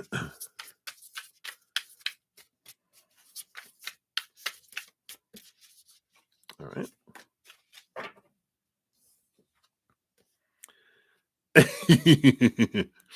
Skunk. When's the last time you showered? I'm just kidding. Elder, the elder skunk, which is set boundaries. So when the boundaries and sacred space of skunk have been disrupted, everyone gets a strong smelling sign. You always talk about smell. This elder invites you into a similar space of self respect, reminding you that if you're not being met with the honor you deserve, you have the right to demand it. This does not have to be done aggressively, but it's time to make it known what you will and will not put up with. Where in your life have you made yourself small and handed over your power? Where are you not confidently taking up the space that is your divine right to take? Draw a clear line like that on Skunk's back. Healthy entitlement is calling to you, so welcome it in with grace. Elder Skunk does not come in with force. Rather, they simply make their presence known, and you're asked to do the same. With Skunk moving through your cards today, you're asked to stand tall in your authentic expression and call upon your personal power. If there are any areas of your life where you've been shrinking back or allowing disrespectful treatment, this elder pushes you to see an appropriate boundary. I'm sorry, set an appropriate boundary.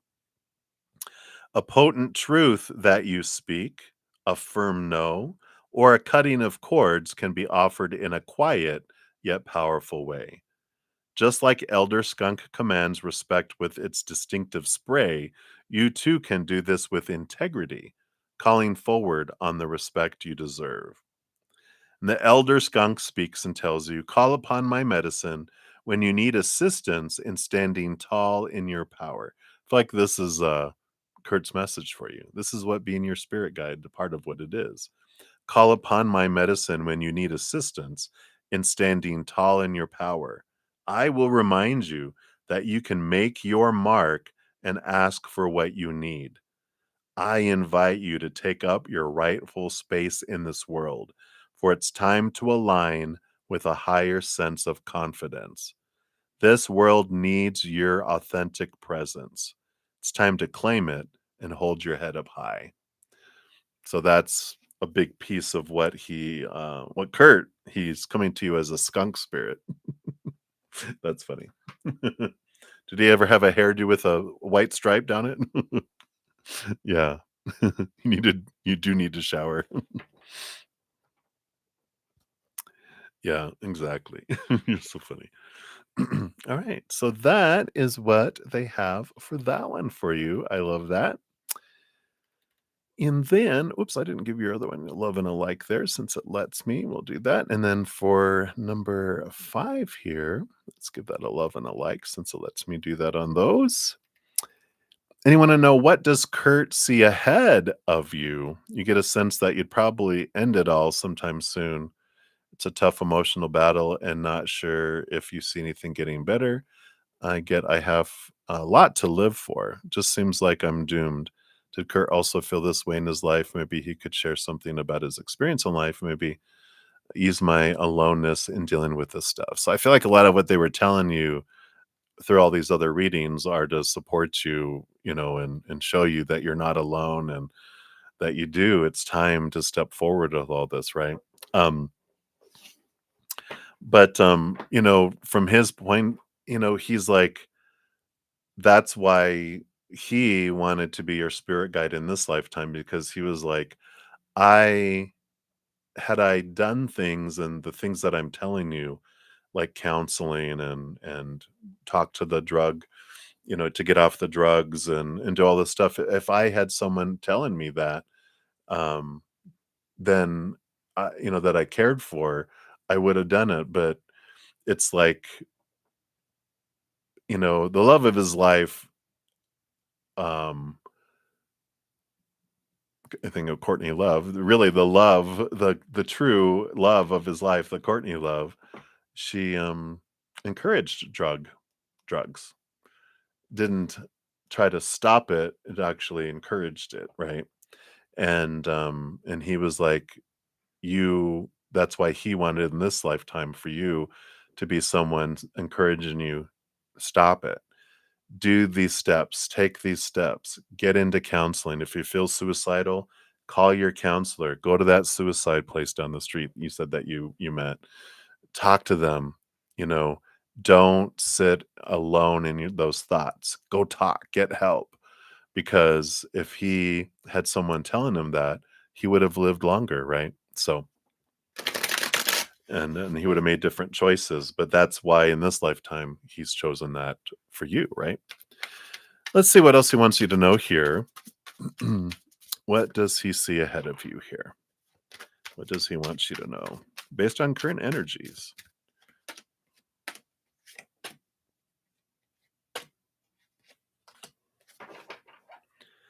Of course, disclaimer, I am no licensed counselor. I'm not a medical professional, right? Tarot is designed for fun. So, disclaimer. See the disclaimer in the description box. I just always have to say that when we start talking about things like this. Yeah. So, yeah, he sees here the Hanged Man is about transformation, caterpillar into butterfly. So, he sees transformation here ahead of you. The bottom of the deck, you do have the Five of Swords, which is the battle between the head and the heart, and the World card, which is ending of old cycles, beginning of new adventures, right? And it's funny, you got the High Priestess upside down. Here's that High Priestess. It's turning that around because, she's not this way. It's like I never have, I don't read reversals, but in this case, they have it on purpose that this change of a cycle is ending being the High Princess. And taking those steps, because that's what messes with our minds. It brings on depression. It makes us numb. It makes us not want to act. It takes away our energy. But the Hanged Man is this you know um this change, this movement of from being a caterpillar and transforming the cocoon and coming out a butterfly. Because there's a huge transformation that's here. Yeah, and he sees here for the future, Queen of Swords, balancing of your head and your heart, and the Six of Swords, movement, mental movement, leaving behind old ways of thinking and bringing in new ways of thinking. So there is mental movement and growth and grounding, even with this.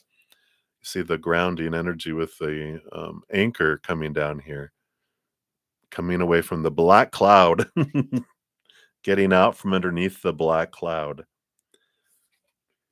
Yeah, and you have the Empress. So he's like, you have so much to bring and so much to birth into the world, so much creativity, and that you chose to experience these lower vibrations and all this so that you could be a light and darkness for others. Because with you going through it and you transforming and you having the strength to get through it and do it and change it from lower to higher vibration, you're going to be able to share that with others and that creativity. But it's mother nature, mother nurture. He says you have to nurture yourself, you have to choose yourself with all that. Yeah. And the devil card, it's the shaking and the rattling of the long held beliefs and the freedom of this Capricorn and Saturn energy. It's the ability to get past and get out of this cage your mind feels trapped in, that your heart feels trapped in, and that you can. This devil card energy is it's worth the reward that comes from doing it and putting the effort for it. You will be very happy that you've done it, but it's important that you do it. Do it. Do it, right? Yeah. And you have that. It's this passion with the 8 of Wands is the spark. It's like you have to put the energy into it. And the Knight of Pentacles is the journey. It feels like a slow journey sometimes. It's the slowest moving knight out of them all, but it's the quest of finding your self-worth and seeing it in a different way, seeing and relating your worth to the outside world in a different way that's, from the inside out in a powerful way. And so he goes, it's a journey and trust that, trust the path. And, when you're feeling down, get help. When you're feeling like you want to end your life, get help. Don't, don't sit in that because it just gets darker and darker and darker. It's like you sink in the sinking sand. Ask for help. Someone throws you a rope and you don't sink, further into the sand. So when you start to feel yourself sinking, do the things to get out of this quicksand. And if you don't feel you can, then ask for help. Ask for help. Okay. And then your fortune cookie. Yeah. Determination. I love this. Determination, perseverance, and patience will lead to a positive outcome. So, that's what's, here. What does he see ahead of you? Well, determination, perseverance, and patience. He is like, you're stubborn. Just channel your stubbornness. Yeah, he definitely is always helping. He's always bringing things to mind. He's always trying to distract you, to get you out of that. But definitely, you know, determine it, decide it that you're going to live and you're going to do the things to help you live. And I feel like that's his big message for you. All right. So that is what they have for you, Nova. You are stubborn because you never do anything you don't want to do. But you're like, okay, you just have to decide. Do you want to live? I do. Do you want to live that dream? I do. Well, then get stubborn about it and do the things that you want to do to be able to do that and be that. You know, they're like, come on, don't, okay, I don't know if I could say that on YouTube, but um, I don't know how else to say it, but yeah, don't give up. We'll say it that way.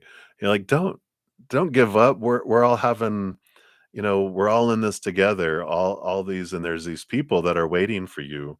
More of your lifelong, individuals, your community are waiting for you. Um, to meet again in this lifetime to create music and create wonderful things together. So I like that. So boom, boom, boom. So that is what they have for you, Nova Nova. Hang in there. Hang in there. We love you, but do what you got to do. Well, not such a word. It's like another name for a cat. Like don't be a cat, but it's the other word.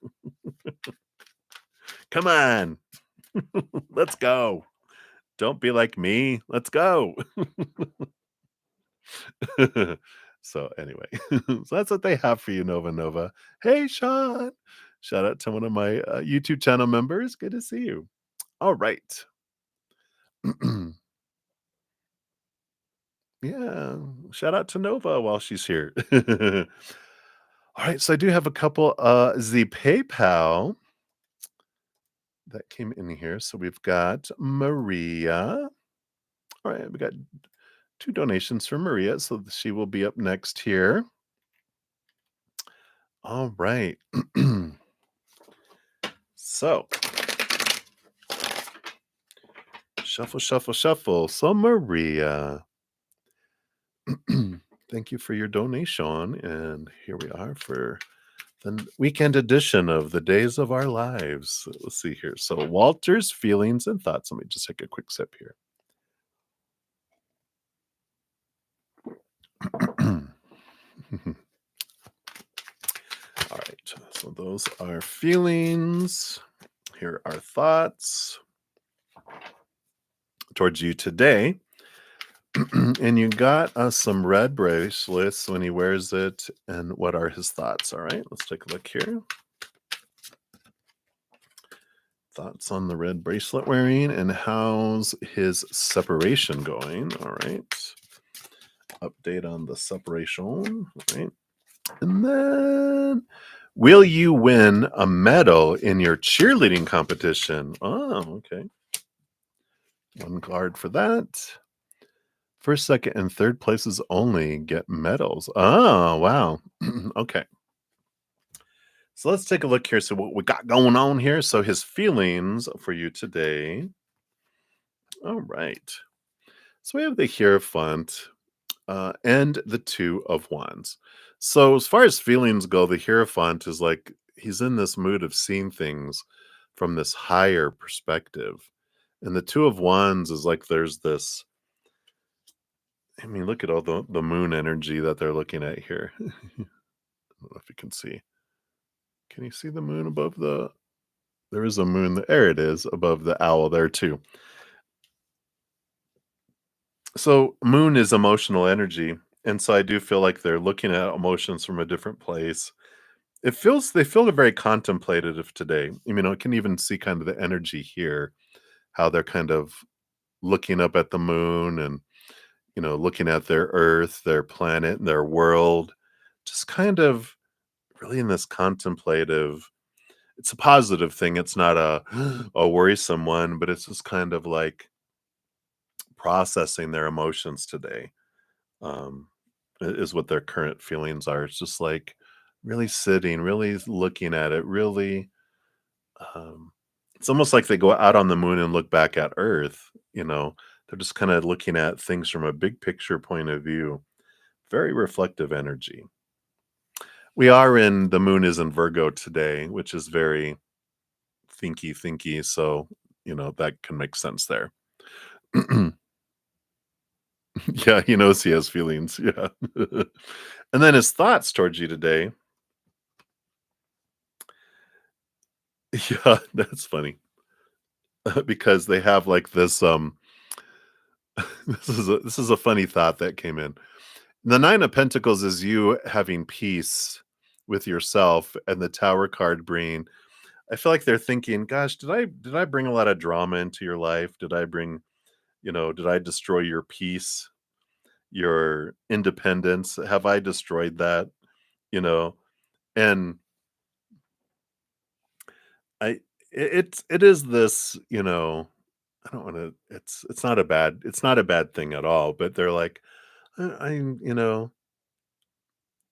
they're reminding me, I forget what movie it is. It's where he's a sleeper agent, and he's in a small town, but he's like he thought that the girlfriend that he had, he was like they were actually smoking, but they were looking at this accident that happened, and they're like there was this sports car that hit this tree in the middle of nowhere, and he's like, I think I'm like that tree, and you're like the sports car. I feel like I stopped your speeding through life, kind of thing. And that's kind of the energy that's coming in there. There's like this, did I like interrupt your life? He's kind of has that little goofy, contemplative, you know, I don't know, not down on himself, but a little bit, you know what I'm saying? Yeah. And he's like, did I ruin your peace of mind? Did I ruin the paradise that you're in? Yeah, nothing bad. Just like, I hope I'm impacting your life in a positive way, like you're impacting his. That's funny. All right. And then with the red bracelets, when he wears it, what are his thoughts? Let's see here. Yeah, King of Cups, balancing of his head and his heart. And the 3 of Wands is like he realizes what a different path you experience when you're and the King of Cups is like there's this, it's one of my compatibility cards, right? So perfect kind of this person that fits like a glove. And I think when he this is what it comes through when he looks at it, he's like, wow, what a path I've taken where I've if I hadn't taken this path, I wouldn't have met you and met someone that is so compatible together, right? So I like that. It's a reminder of like I don't feel like his exes, like plural, all of them, that they wouldn't have gotten him things. Like they were always expecting him to be the giver of gifts. And that you when you give to them, they're like, wow, what? You know? So I like that. And then will you wait, what else is there's another one here. Oh, how's the separation going?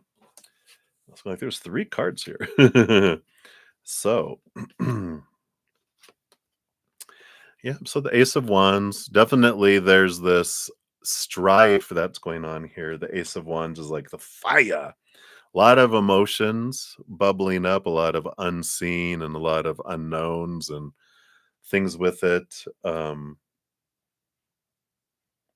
then the King of Pentacles, which is about it has to do with abundance. It has to do with um, the ties to physical possessions and ownerships and checking accounts and all of that stuff of the physical world, right? That's the thing that's causing the friction and the a lot of deep-seated emotional I want to say turbulence is a good word, but it's all about the physical things trying to get things sorted out.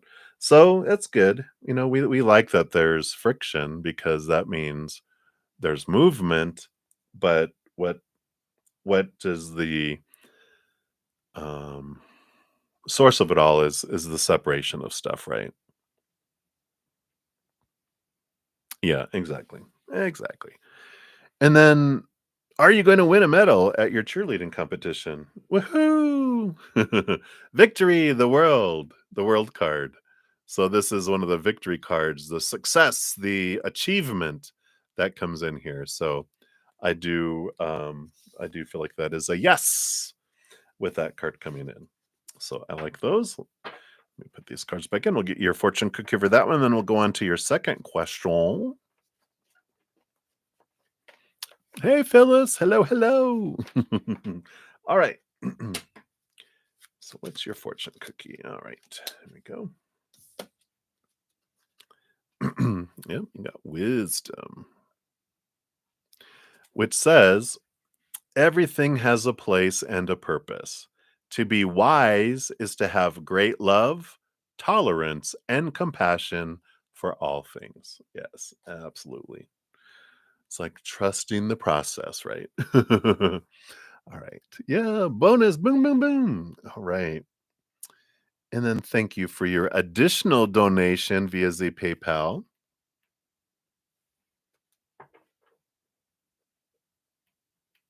Oh, okay.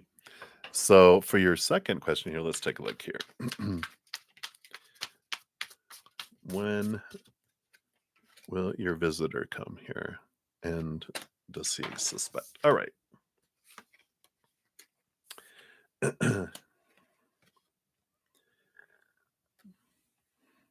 So you got the Three of Cups, which is joy and celebration. And you've got this King of Pentacles, which the King of Pentacles is it's abundance, it's um gratitude. And this both of these energies of joy and gratitude are higher vibration, right? And I feel like what's important is, to look at instead of fear and focusing on this and that. It's to go, all right, creator, I'm so grateful for a healthy body, for, whatever is coming my way. I'm grateful for it. I choose joy, and focus on higher vibration, because fear and lower vibration and stress stresses at the body, it impacts the body. But when you change the energy and change that, then that is what gets things back into proper flow, in life. So I like that. Suspicions. I don't know. Six of Wands is victory, equal passion, equal movement. Um, I don't feel like they're like they cross their mind. Um, I just feel like they're in such a into this hummingbird. Their life is like going 100 miles an hour, like a hummingbird. That I feel like that um, it would it wouldn't cross their mind, because there's not anything unless you're sharing it. They wouldn't even realize it, right? Um, but that's your stress too, right? But it's like, yeah, don't worry about that. So that's what they have with that. And let's see what your fortune cookie is for that question there. Think global, not local. So you're being encouraged to spread your wings. Think outside the square. You are a citizen of the world. Expand your vision. Imagine the world within your heart. Embrace it. Surround it with love and let it be, and so it will be. So that is release and surrender. And again, that's the changing and embracing love and joy and gratitude. And just go with the flow. Understand, I love that. Yeah, absolutely. Thank you so much. And thank you for your donations. I always appreciate those. And thank you for including us in this episode of the Days of Our Lives. All right. Many blessings. I know, right? Okay. So we just have one more donation here. And then if I don't have any other donations, then I'll start in on my YouTube channel members. They get second priority here. And then we'll see how many free readings we have. I am coming up on 2 hours, but we'll see. We'll see what's going on here. All right. So Nova, thank you for your additional donation. You're so generous. Let's see here. So you have, what does Kurt want to say about finding inspiration from different songs and bands? He was there. What? There's others bands? No, I'm just kidding. There's only one.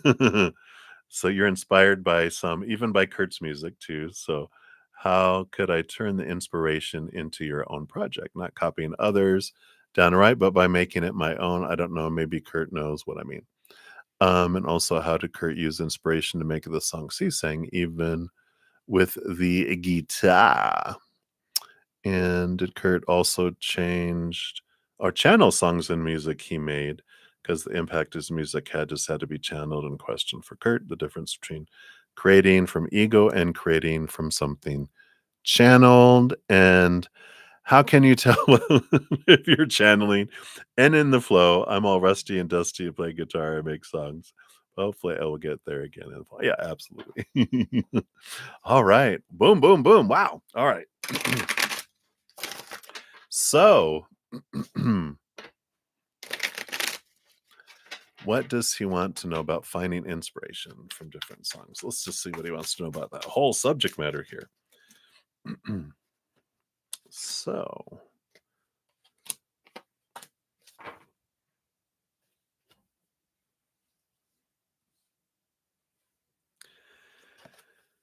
the Five of Pentacles is the energy at the bottom of the deck, which is the feeling of lack and the feeling of being abandoned, left behind, lower vibration.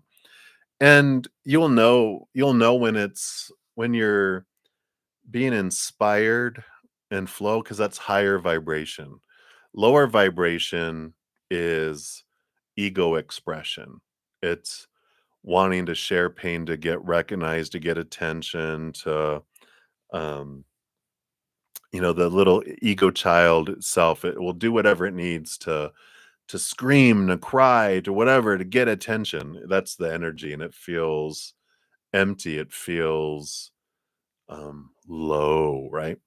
But when we're channeling and we're channeling from true creativity from the higher realms, it feels like flow. It doesn't feel like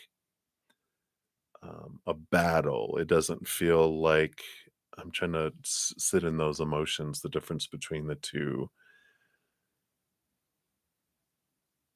It's fear, the lower vibration. It feels like trying to get somewhere, trying to get to the end, it's trying. I've got to do this. I've got to try. Whereas when we're connecting and flowing and channeling, it's the not trying, it's the surrender, it's the feeling of witnessing it as it flows through us. There's a difference. One is a lot of effort, a lot of trying. The other was like it's effortless is kind of the difference. And that's how we know when we're trying to do something from our ego or allowing ourselves to fill up and overflow, and it just flows, right? So I feel like that's the big thing they want you to know about the difference between the two, and that's what that Five of Pentacles, like, one feels like a trap, it feels like we're trying to escape from something, and the other is an expression. Let's what else we have here. Yeah. Because the Empress, it's the Ace of Swords. We unlock our minds and our minds are open.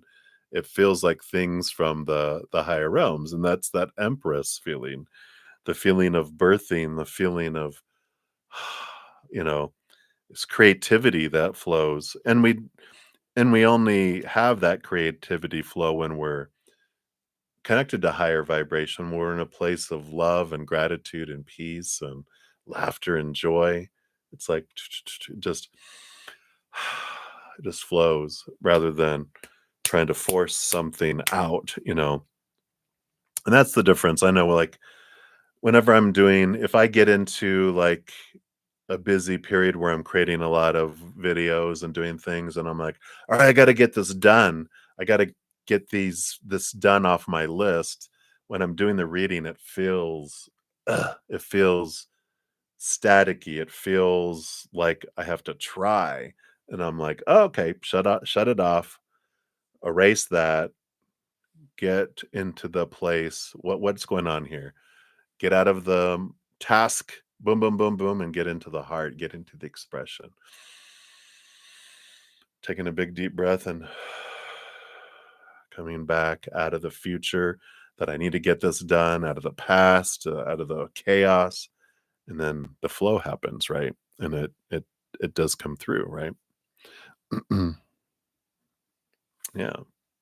So, it's like riding a bike. You'll connect to it, but also getting off the drugs, more so. I feel like there's some stuff going on where, it's when you're in that lower numbness of having a lot of physical stimulation and all that, that doesn't allow a spiritual stimulation and come through because we're so focused on the noise of or the numbness of our human existence. So that's why it's like, um, when we're drug induced creations, a lot of it has to connection with the human ego, kind of energy.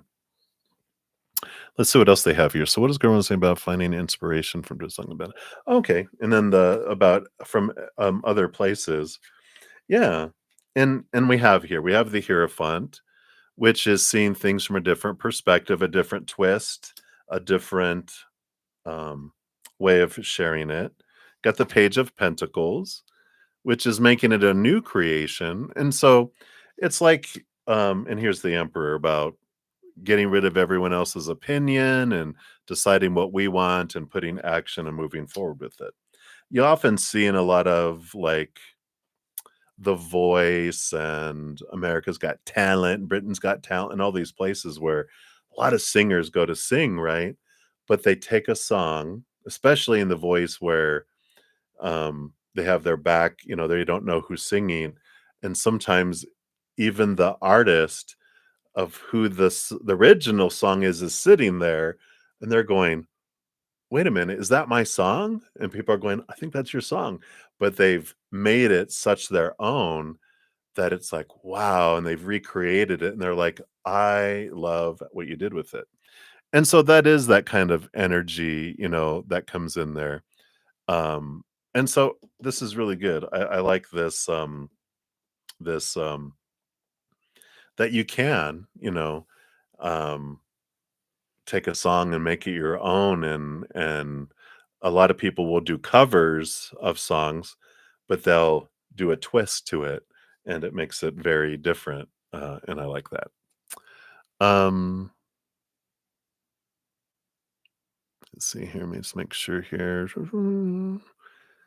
I don't necessarily know that he might have taken some influence, like he heard a good note or a good key change or, um some old lyrics from an old song and took pieces and bits from it, but he did channel a lot. He did channel a lot of music, um, but interestingly, it's when he wasn't high, in those moments when he was, like, feeling his pure pain because he ran out of drugs or was, like, in the hospital or whatever, where he couldn't be drug induced, and so that's when he felt his pain the most and when it came through, and then he, transformed it. Interesting. Yeah, and so he has here, he's got the 6 of Cups, and we got the 6 of Cups, which is like there's this is all the past life connections, all the energy, and he's saying that, the channeling, some of what because of all of each of you that have had all these lifetimes as musicians, that you have these lifetimes of memories and information that you can glean from and that you can bring up. And so sometimes it's like you have an inspiration, but the inspiration's coming from your past life connections of who you were and the music that you created throughout past lifetimes. So I love that. Yeah, and he's all about it's about with the Queen of Pentacles, Mother Nature, Mother Nurture, nurturing yourself and being true to your authentic self. Here's that creativity again. It's about you have to nurture yourself in order to have that creativity that comes in here.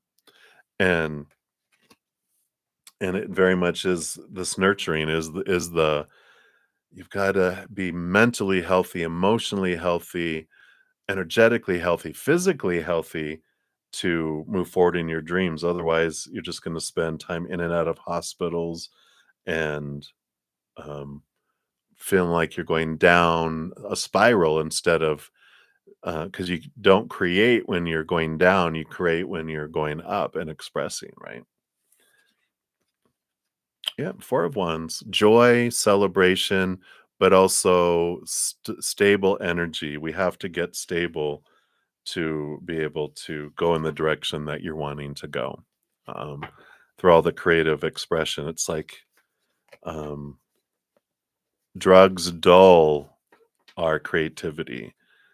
Even though we're like, oh wow, but I'm feeling things and da da da. That's in that own little illusion that you're feeling it. It's like it's like when people think drinking whiskey helps you dance better. Well, in your world, you think you're dancing better, but everyone else's sober world that watching someone drunk on whiskey dance, you're like, it's not happening out here.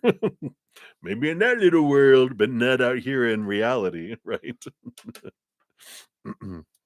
Yeah. So let's take a look here. And here is your, oh my gosh, your fortune cookie. Got chains. So it chains says life is a journey. It would be very unfulfilling if each step was exactly the same as the last. Because life is always changing, it is forever fresh and new. Allow your life to unfold gracefully. Be grateful for what is and forever will be. So, gratitude, but change is, I feel like they're like, yeah, change. You're asking for their opinion, right? You're asking for their advice. So, like, a, a significant change does need to happen for you there. But you're loved and supported, not judged. They're just like, since you asked, yeah, this could change everything if you can take the steps. Counselor, I gave you websites where you can talk to people um, to get off of drugs and get off, to deal and transform your addictions. And you can do it. You have the power and the strength. It's just stubbornness, right?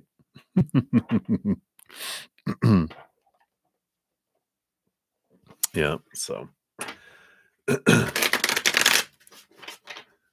and all that we're doing to our bodies, the more healthier we become, it impacts everything else, right? We talked about, emotional things within us make their way out into our physical body when they're not resolved and when they're charged below the surface. So, you know, yeah, he's right beside you. Just go, thanks, Curdy Pie. All right. So that's what they have right here. Right? But it's great. It's, our stubbornness is a strength and a challenge at the same time. When we are stubborn about something that's for us and we won't give it up, that's great. When we're stubborn about something that's hurting us and not healthy for us, not a strong quality to have, but it comes with both sides. But you have the power to become stubborn in a different way, which is good. All right. Hang in there, my dear. Much love to you. We love you. All right. Oh, it's getting bright, isn't it? I feel like spirit was upon me. All right. So I think that's it for the donations. So we're going to zip up to the top. And next we have my YouTube channel members get their free readings. Those will be a little faster. They're just 1 to 2 cards. And then I'll peruse and see how many free readings I have and see where my energy level is at. I've been on for a little over 2 hours, so we'll see. So Kevin to the Buin, hello, hello. I am doing well. I hope you're doing well. What type of connection will Akshat and you have in January? You currently have no contact. All right. So what kind of contact in January? Or what type of connection? Well, you got the Emperor and the Queen of Pentacles that's coming in here. Well, the Queen of Pentacles, I feel is her energy, Mother Nature, Mother Nurture. It's like almost Empress energy, which you're the Emperor. But I feel like there's still this, you're not on the same level here yet, because an emperor rules over all the kings. The Empress rules over all the queens, but the Queen of Pentacles is down here. So it feels like you guys are in different levels right now with this. But it's not hopeless in that the Emperor has Aries energy. It has action. It's deciding what I want and putting action towards something. So I feel like with the Queen of Pentacles, Akshat is in this, place of nurturing, focusing on themselves. Um, but they do have these feelings of lack, of feeling lower, of feeling, you know, I don't want to say unworthy, but it's like they just have this reflective period that they're on about what do I want and who do I want to be and that type of thing coming in here. But the Emperor does say, you know, you can decide, is this what I want? Let me put plans together, let me take action toward it, and let me activate that. Let me reach out. Let me try to um, you know, encourage contact, ask them, you know, and reach out. But I feel like that's what it's going to take in order for anything to kind of unfold, because I feel like they're really in this internal taking care of themselves inward, and it's, you know, uh, important for you to reach out to them, and you take that place of action and emperor. They're kind of in this divine feminine energy of waiting to receive, and that emperor is action and movement, right? So hopefully that makes sense, but I feel like that's what's coming in right now. I feel like if if you don't do anything, nothing happens, is the kind of what I'm feeling. All right, so that's what they have for you, Kevin. So many blessings to you. And then Johanna, I think you're up here. Johanna, hello, heyo, heyo. You're welcome for yesterday's readings. And finally, you and S hugged. Ha ha ha. How did she feel about that? That's funny. So that's funny. Why don't they want to hug me? Why don't you want to hug them? Oh, I remember that. Good point. So I'm glad. All right, let's see how they felt here. All right. They wanted to just die. No, I'm just kidding. Got the death card and the Queen of Cups. So that's a death and a rebirth. And the Queen of Cups, they felt very deeply here. You know, both the Queen of Cups, you know, energy. She rolls over cups, but she gets a second portion of cups. So she's the master of emotion. So it did stir very deep emotions, and it did feel like it's going to take things to a different place. Little transformation that comes in there. It's like some barriers I feel fell, with that, and with that butterfly and the transformation that comes in. Um, I just feel like it's going to be expressed, and it's going to, um, I wouldn't say change things, because that just feels like so ominous. But I just feel like it will allow things to, you know, move forward. Right? Isn't that nice? Finally, a hug. How sweet. So, I like that for you. So that's what they have for you, Johanna. So many blessings. Okay, we took care of that one. We did that one. We did that one. All right, we did those. Let me just scroll down here. Right now, we're doing the YouTube channel members. Their names are in green with their little badges. So that's where we're at here. Just to let everyone know. All right, and Olivier, hello. All right, so Olivier, you want to know me? You ask, what thoughts will it be from your daughter's family? Your daughter's family. Wait, what thoughts will it be from your daughter's family toward us? Well, aren't you your daughter's family? Is that your daughter-in-law? Is that what you're meaning? So I think that's probably what you're meaning. But spirit knows what you're meaning, so we'll do that. What thoughts will it be from your, or your daughter's family, like your daughter is married and has her family? I get you. I get you. I get you. Okay. Threw me off from a good thing the human brudda-zen doesn't have anything to do with the readings. So, what are their thoughts? All right. Wow, two powerful cards. So we have the Wheel of Fortune, which does feel very fortunate, very for you. You know, it's the tune of for you, the for tune. So even your human feels fortunate on how your daughter's family feels towards you. And the Chariot is movement and victory, but there's also the power of emotional choice that comes in, or all choice of story, choice of emotion, choice of your energy, choice of your actions. And they're saying, well, regardless of how you perceive that, it's going to be based, we don't see the world as it actually is, we see the world as we are. So if I'm seeing things, just realize it's my story and my eyeglasses that I'm seeing through. And if I don't like it, then I change my story, I change my emotions, I change my energy, I change my actions, and then I see my outside world change. It feels very positive, it feels very there, but they're just like, when it comes to the outside world, we're the ones that change our world. And that's our power. We can't control what other people think, do, say, whatever.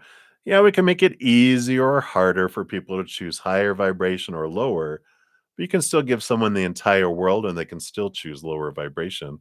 So it's about focusing our energy on our own stories, the choices we're making, our emotional choices we're making, our energetic choices we're making, and our choices we're making on our actions into the physical world. And that makes it easier or harder for other people, but that's really none of our business, right? It's like I come back and sweep in front of my own door, and that's the best use of my energy is managing this, not trying to manage all of that and concerned about all of that because they're going to do what they're going to do anyway. But I get to choose and how I'm going to respond to it or react to it. And whether I want drama or peace is up to me, right? So I love that empowerment. So that's what they have for you, Olivier. So many blessings to you. All right. We did those. We did those. Hey, Sarah. Welcome, welcome. Shout out to another of my YouTube channel members. All right. And then Sean G. Oh, hey, Nova. I just noticed you had another one there. Sometimes it's hard because you have so many that I don't see it. So thank you. So last question. Um, and then we'll jump back to Sean G. And Sarah, if you put a question out, you'll be up next after Sean G, after Nova.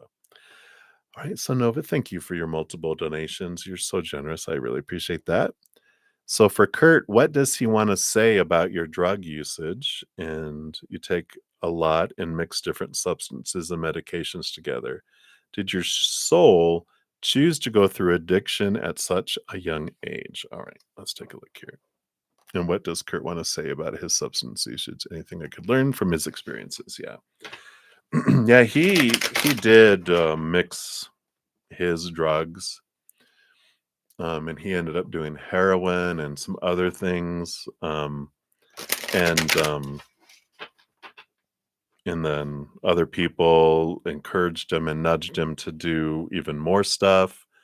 And it wasn't the drugs that killed him. It was, well, the drugs didn't physically kill him, but the drugs and the pain and the not being in the right mind, he ended up killing himself. So, because he wasn't in his right mind, because he was overdosing, and it was like, oh, and then he shot. I think he shot himself.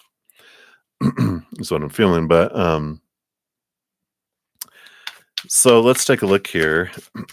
What does he want to say about your drug usage? Well, if you're asking him, he's saying, um, enough. You know, um, it doesn't help. It doesn't help.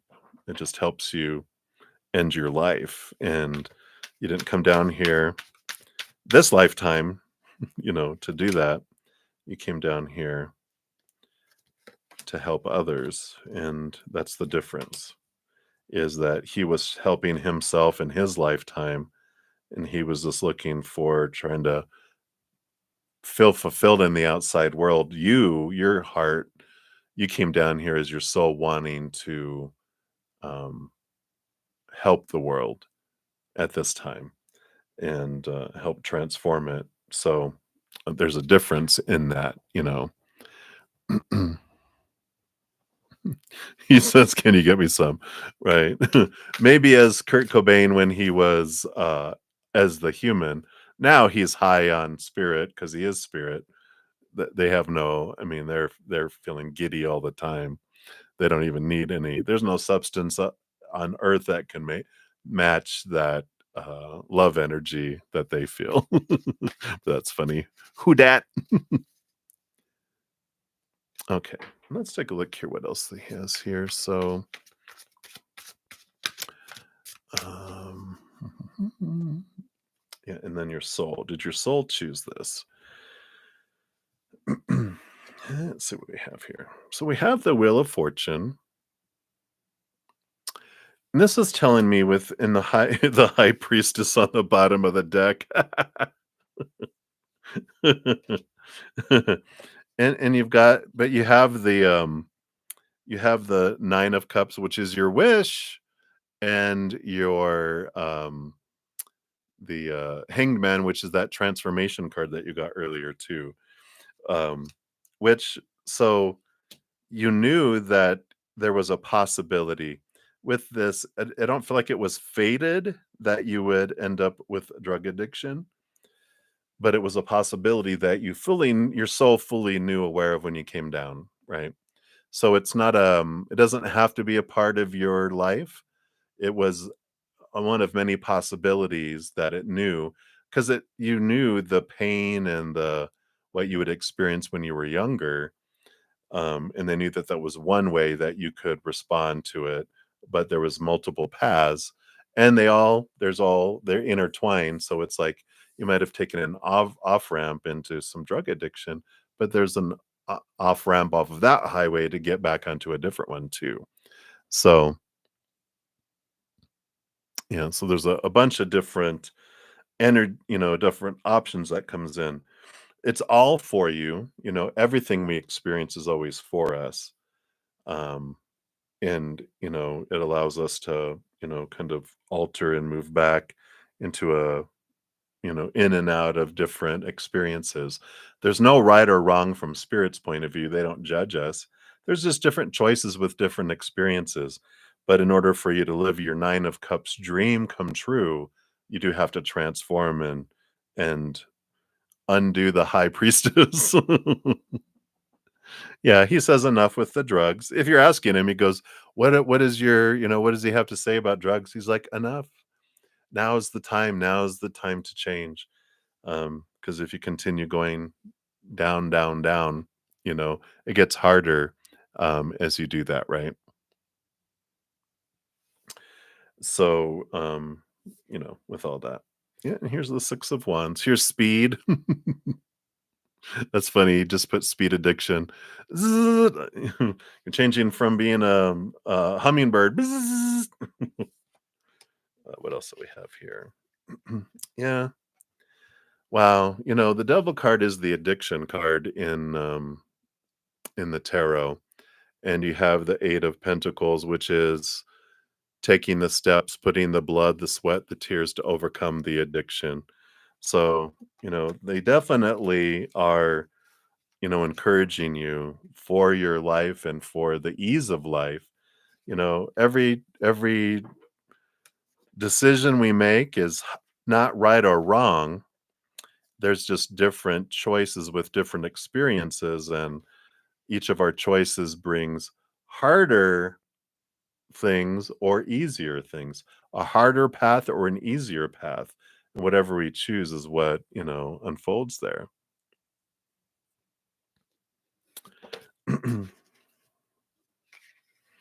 Yeah, he says, yeah, he's like on the bottom of the deck, about an 8, but you have the strength to overcome it too. And you even have the Emperor card that popped out. You hold the power though. Doesn't matter how addicted we are, you know, you can always get help. And there's always it's not easy, we're not gonna sugarcoat it, right? It's not easy to get out of addictions, but it is life is harder if we stay in it.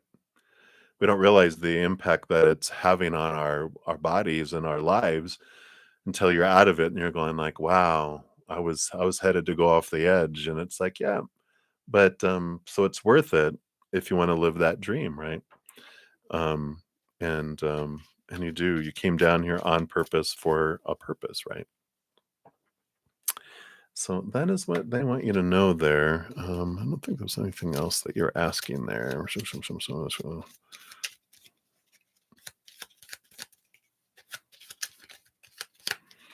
Yeah, that's why I feel like if you contact one of those um, websites that I gave you, that there's places that they might just be able to help you where you get out of where you're at, because they have rehab and stuff like that too.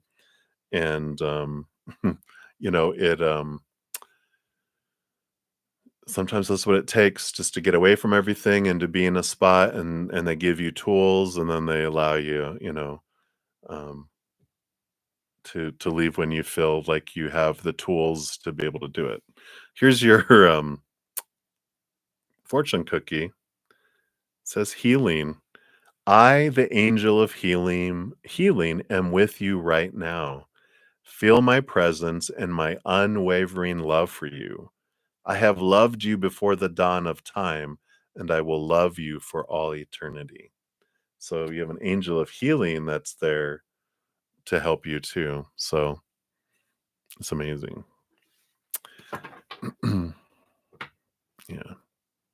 So definitely check out those links because there's free stuff out there in Australia, and it's drug addiction is not unknown in Australia. It's wide. Alcohol and drug addiction is a huge thing across the entire continent. So you're not alone, right?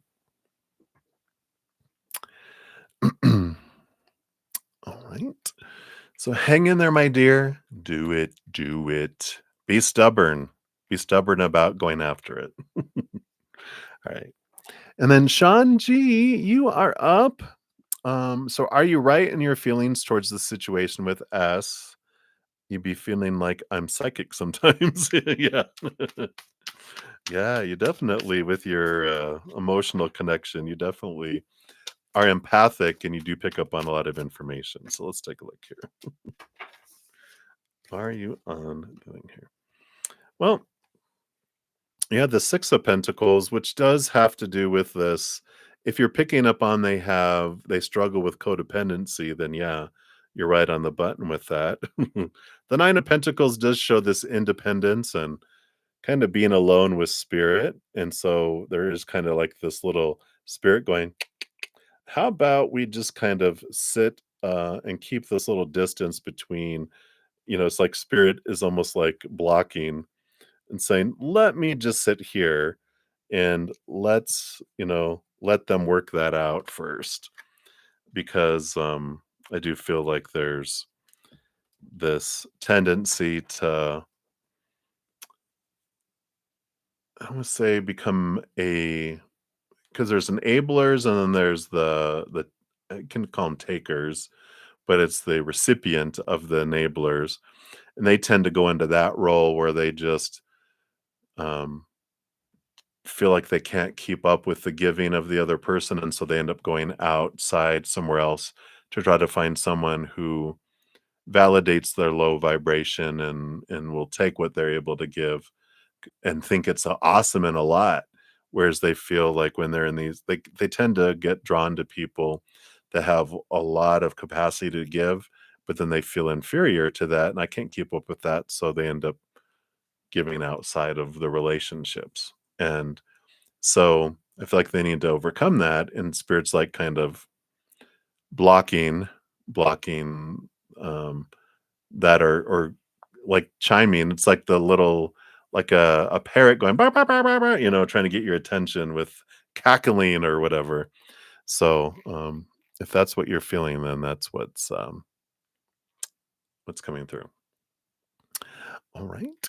So there you go, Sean G. Many blessings to you. And then Sarah, you are up next. So, Sarah, what advice would your spirit guides have about your career? You're not currently working, you're trying to start a small side hustle. All right. Let's see what they have here for you.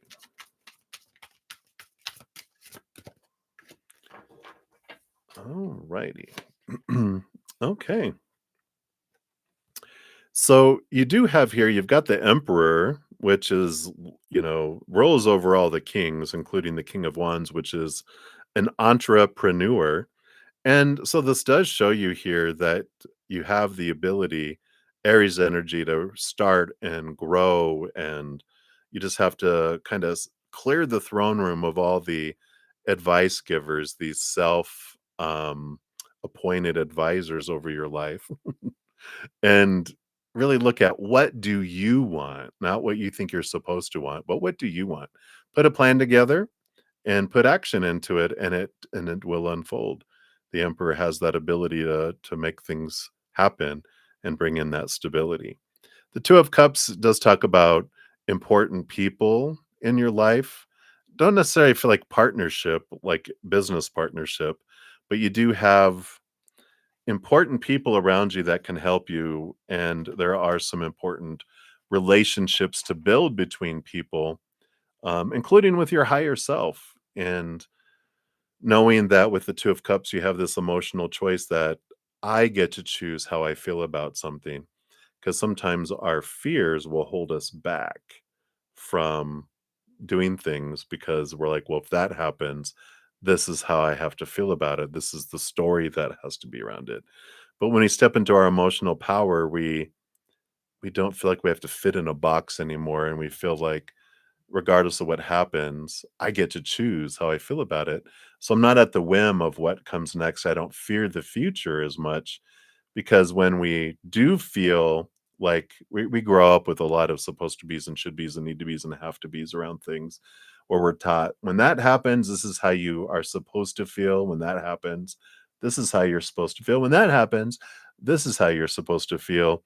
So because we have so many emotions defined by so many external situations that we're afraid of what situation comes next because we feel like a puppet on a string. Well, if that happens, this is how I have to feel or think or do. If that happens, this is how I'm supposed to. So we're afraid of what comes next because I'm out of control. I'm at the whim of the outside world. But when we learn that, with this Two of Cups, that I get to choose the story, my emotion, my energy, my actions, everyone else can have their own opinion, but my opinion about my life is what matters. Like the Emperor energy, understanding what it is that you want to do and where you want to go with it all. So hopefully that helps. That's what they have for you, Sarah. So many blessings to you. All right, everybody, that's all of my donations, all of my YouTube channel members. Let's see. Let's take a look here. For the free readings, I do go to the very top and I go through. I'm gonna stay on for about a half hour more. Um, that'll be 3 hours. That'll be probably my max and my energy. So I'm gonna see how many free readings I can get through. They will be one card readings. So I'm gonna shuffle here. All right.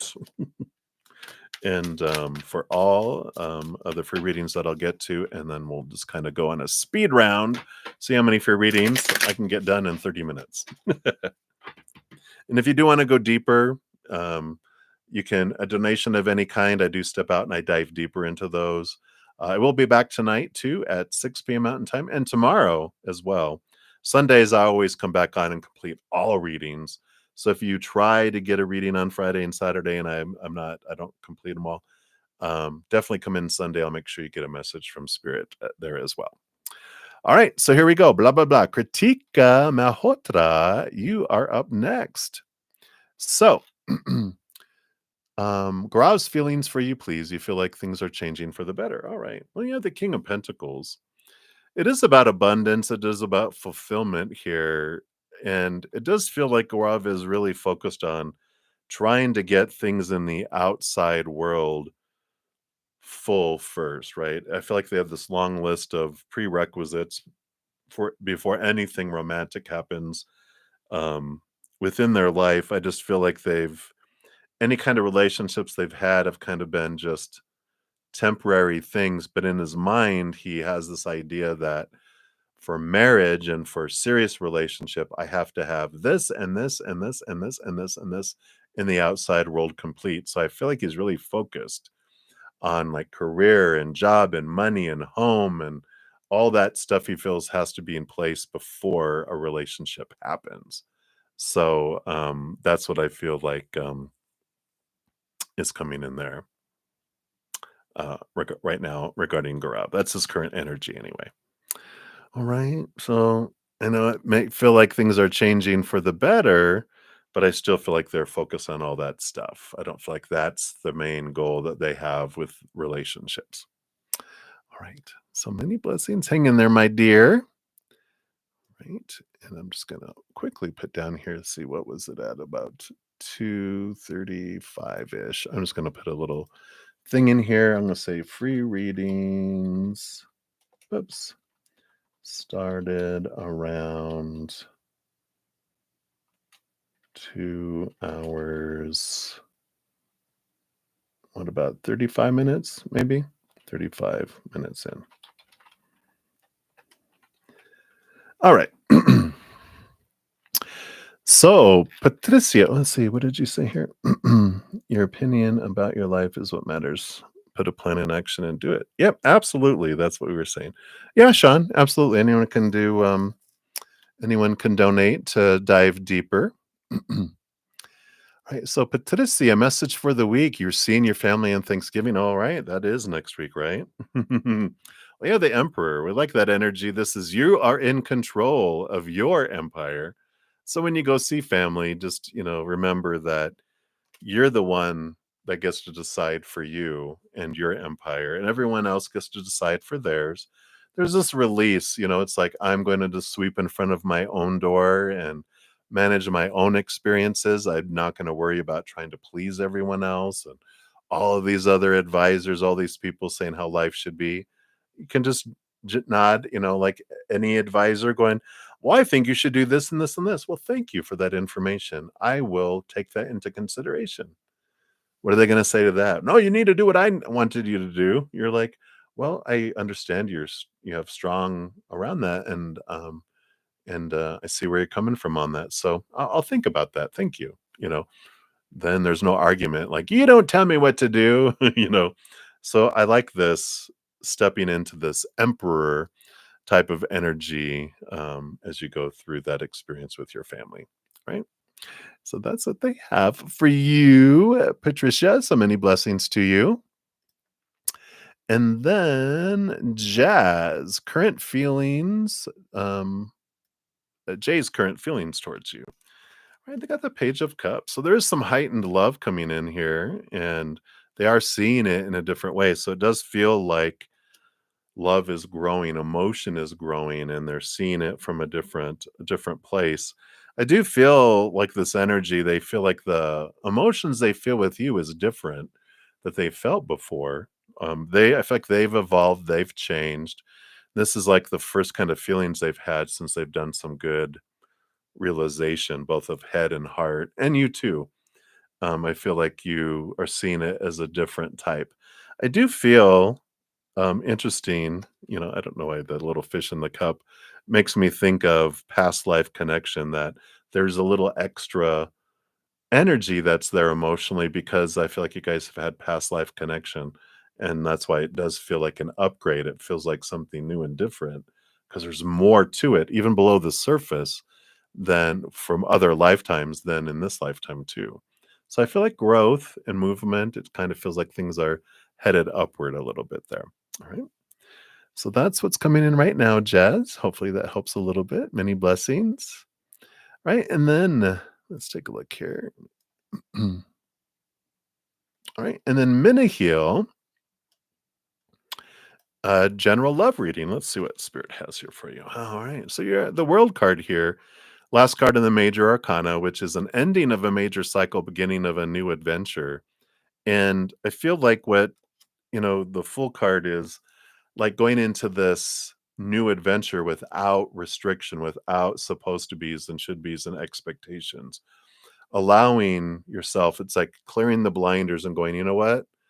Creator, I'm going to trust you. You're going to bring the perfect person in the perfect timing in the perfect way. And I'm going to just put all of these supposed to's and all these rules around love and relationship aside, and I'm just gonna go with the flow. I'm gonna see where this takes me. I feel like they're nudging you kind of to approach things differently, where instead of looking for love, you express your passion of life.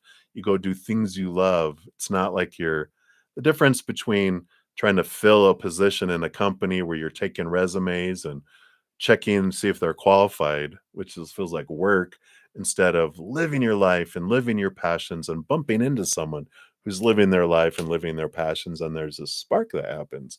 And then you have this journey it unfolds and organically grows into a love and a relationship, instead of that's the intention of meeting. It's instead you're living life and then that happens. So I feel like that's what they're saying here. time for a change in cycle, because otherwise you're going to keep doing what you've always did and get what you've always gotten. Gonna have to fire more people and try to rehire. That's funny. All right, so that's what they have for you, Mini Heal. So many blessings to you. All right. And great quartz. Excuse me. You're up next. Any messages about the future energy? Wow, Ace of Cups. I feel like you're going to be entering this time of really, really understanding and connecting with your inner love, your higher love, to where, spiritually connecting with spirit and doing some emotional clearing that allows you to just fill up your heart and overflow. It's like been doing a lot of forgiving and forgiveness work, it feels like, where this used to be a vessel of pain. That's why I love forgiveness, is like there's this refusing to be a vessel of pain because of someone else's actions or non-actions, words or silence. And there's this change that happens with that, because you pour out the pain, you pour out the wrath, and then you're this vessel that can fill up with this beautiful, beautiful love energy. And it transforms like all those butterflies, where the outside world doesn't feel so lacking and falling short because you're filling up from the inside. Everything that ends up being brought to you is above and beyond extra and overflowing. And it just changes from a world of lack to a world of abundance. And it just feels like it impacts a lot of your life. But I feel like this part of this forgiveness work, or this inner work that you've been doing. And it's the fruit of the labor is coming, if that makes sense. All right. So that is what is coming in here. So many blessings to you. All right. Year and a half, finally a hug. Yay. um, and then Michelle, you made a Cash App donation yesterday for a general reading. You've been waiting, anticipating for come today. Cash App yesterday, huh? Let me double check here. um, because I did complete all donations yesterday. Let me just make sure it actually came through here. Come on. Come on. Oh my goodness. Yeah. I don't show anything came through on my Cash App here. The last time was like November 15th, that I got a Cash App from you. So, I didn't I didn't get it here. Was it me? Are you sure it was me? But, yeah, but I'll do a let's see here, make sure. I keep checking just to make sure here, Sean G, if she was making a donation. All right.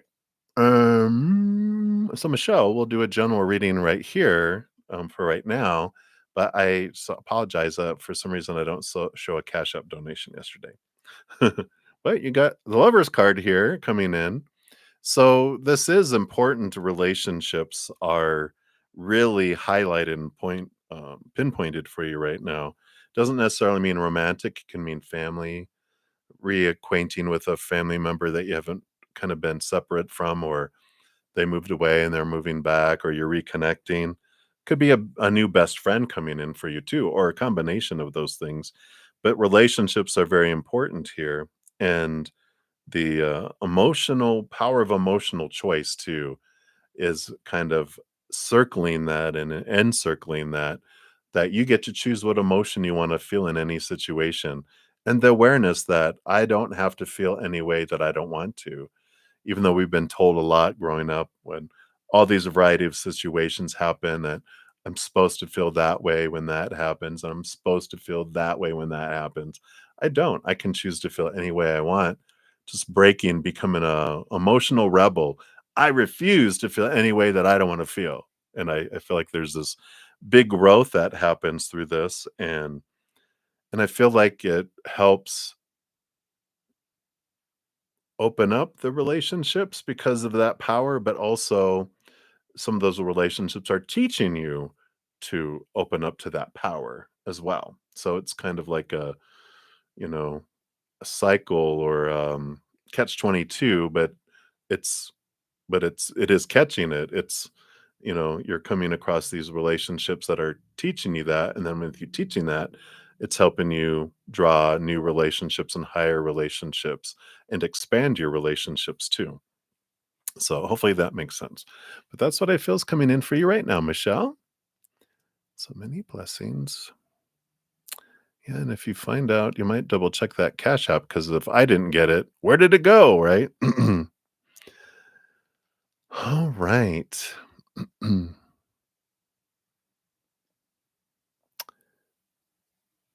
All right, so we're to Orchid Rain for the free readings, but I do have one of my YouTube channel members has a free question. So for your free question, thank you for your donations earlier.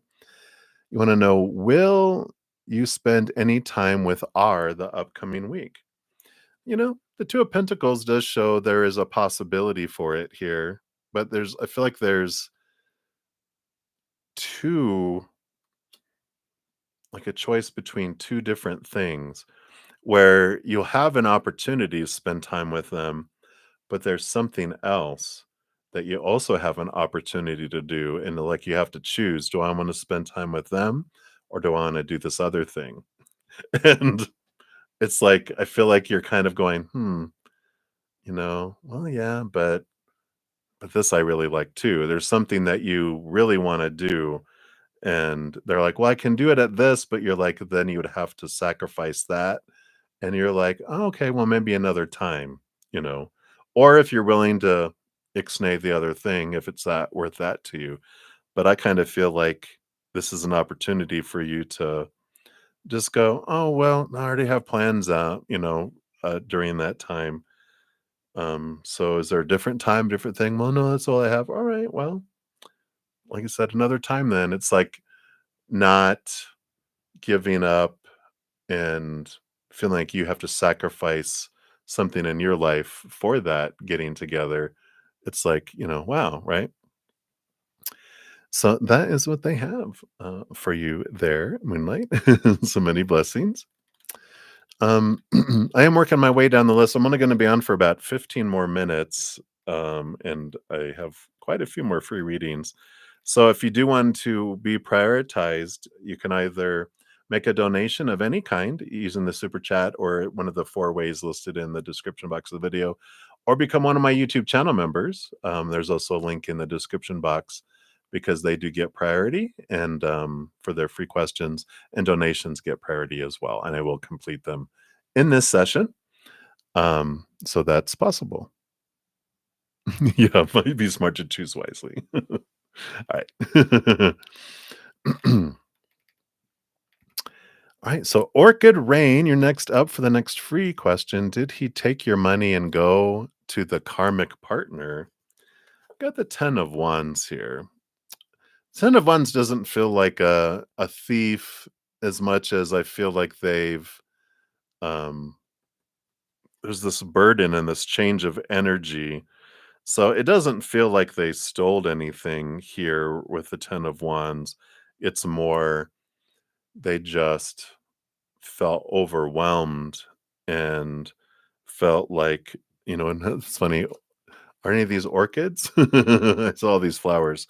But there's this they felt overwhelmed and like they couldn't keep up and they had to they couldn't maintain everything that they were doing, and I feel like they kind of just have collapsed, and they needed to step back from everything to decide what they're gonna invest their energy in their life. So I don't feel like energy of thievery and theft, just more of exhaustion and needing to go recover from life, in general, but just a lot of overwhelm that comes in there.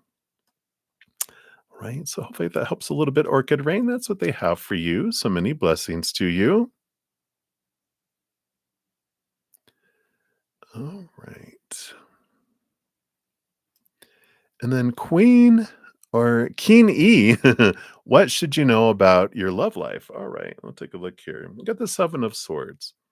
Seven of Swords is this realization and becoming aware of our own thoughts, beliefs, and mindsets that have deceived us and cheated ourselves. And it is this energy of fearing being deceived, fearing being cheated on. And so that can come from life experience that you've experienced in actual relationships, or even all the way back into childhood where you witnessed people being deceptive, people cheating, people being non faithful, people thieving things from people's lives. And so there is this subconscious kind of belief systems down there just to look at and to transform. I know for me, even from the womb, my mom had been cheated on in between my older brother and me. And so I felt like in the womb, I felt the fear of being cheated on again. And then growing up, always sensing that environment, I had this belief system that was in me that I feared that I would find partners who cheated on me. And because I had that fear, I drew them to me to show me that. And I did experience those, but it was freedom that came, and I feel like it's important to know that it is a life lesson that we want, that we draw these mirrors, these teachers that will show us what we want to see about ourselves until we see it. Which my big aha was that I was cheating on myself with these people because I was looking for my self worth, my self love through them. So I was cheating on myself with them. Talk about a big aha. Sit with that for a little bit and go, wow. And when I realized I would give up myself for others, that wasn't honoring me, that wasn't respecting me. I was just respecting myself. I was cheating on myself. And when you realize that, then you stop needing to draw on those teachers. So I feel like that's an important awareness to come in, right? Oh, okay. No problem, Shanji. All right. Appreciate that. No problem. All right. And then Aquarius. Hello, hello. How are you? So you're new here. Welcome. Thanks for being a new subscriber. I know you were last night, so thanks for coming back today. We'll get to you now. Um, oh yeah. You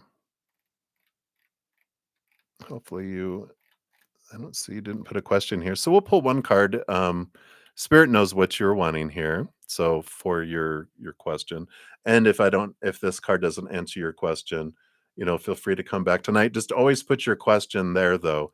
Don't ask, because then I get to this point and there's no question, then you don't get an answer. So I'm going to do a general read for you, and just know in the future, just always put your question. And if I have time, I get to it. And if not, but Sundays, I always come back on. All right. So you have the Eight of Pentacles.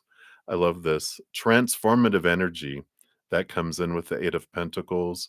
It's putting in the blood, the sweat, the tears, whatever you've been focusing energy on, whatever you've been focusing this growth and this internal work on, even external work. It's you've been transforming, it's the wheels are turning, the fruition is about to come. But there's also this message that if it was like regarding a relationship or a job or something else, if they haven't been doing the work too, then it's like two caterpillars going, let's go into the cocoon, let's transform, and then will come out butterflies and we'll go do this. And like, yay. And then so you go into your cocoon, you transform, you come out a butterfly, and you're like, all you see is this big, large caterpillar who's only been eating leaves the whole time you've been transforming. And you're like, I thought we were going to become butterflies. And they're like, it looked like a lot of work. And I saw these leaves and I got hungry. And so I haven't done it yet. And you're like, well, I'm a butterfly now. I can't unbutterfly myself, become a caterpillar again, and I can't carry you. I can't even carry my cocoon. I'm going to go fly. I don't want leaves. I want nectar. I want blossoms. I want to migrate and fly 1,000 miles. I don't want to walk slow and have where I can't go over streams or go through the danger of walking. I gotta fly. And so if they haven't transformed and changed with you, then as you fly, they can't go. And so there's this change. If they did, you guys will go together. If they didn't, then you'll have this change and this transformation that will happen because they can't go where you're going, and you can't just walk around as a butterfly next to a caterpillar because you'll be bored to death. A little gust of wind will come and you're like, oh no, the wind caught my wings. Bye. So hopefully that helps, Aquarius. But that's what's coming in for you right now. Right? Many blessings. All right. Let me just look down here. We did that. We did that. We did that. We did that. We did those. We did those. All right. We did those. We did those. Okay, sorry, I'm just making sure I'm not missing anyone here.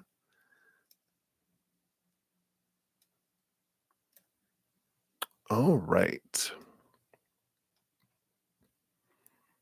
All right, Johanna, love you too. Appreciate you.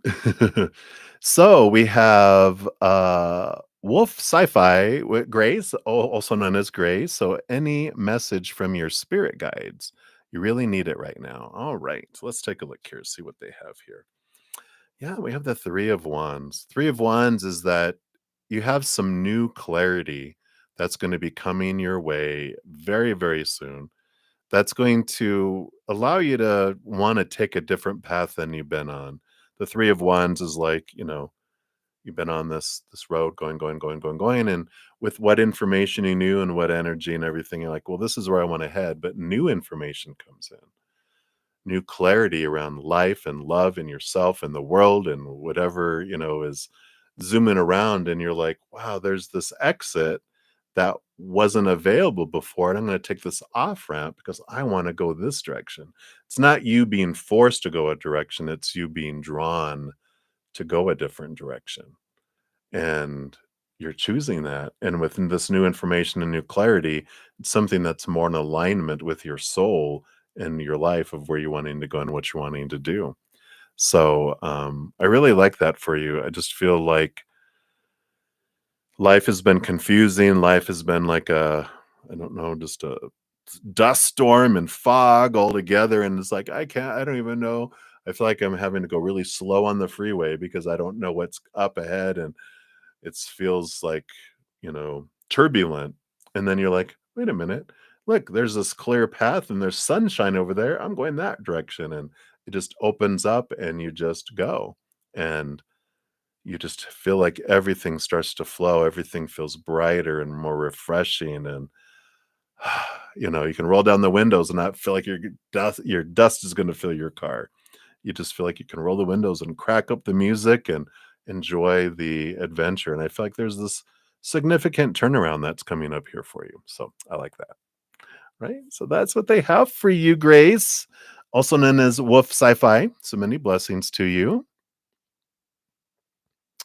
All right.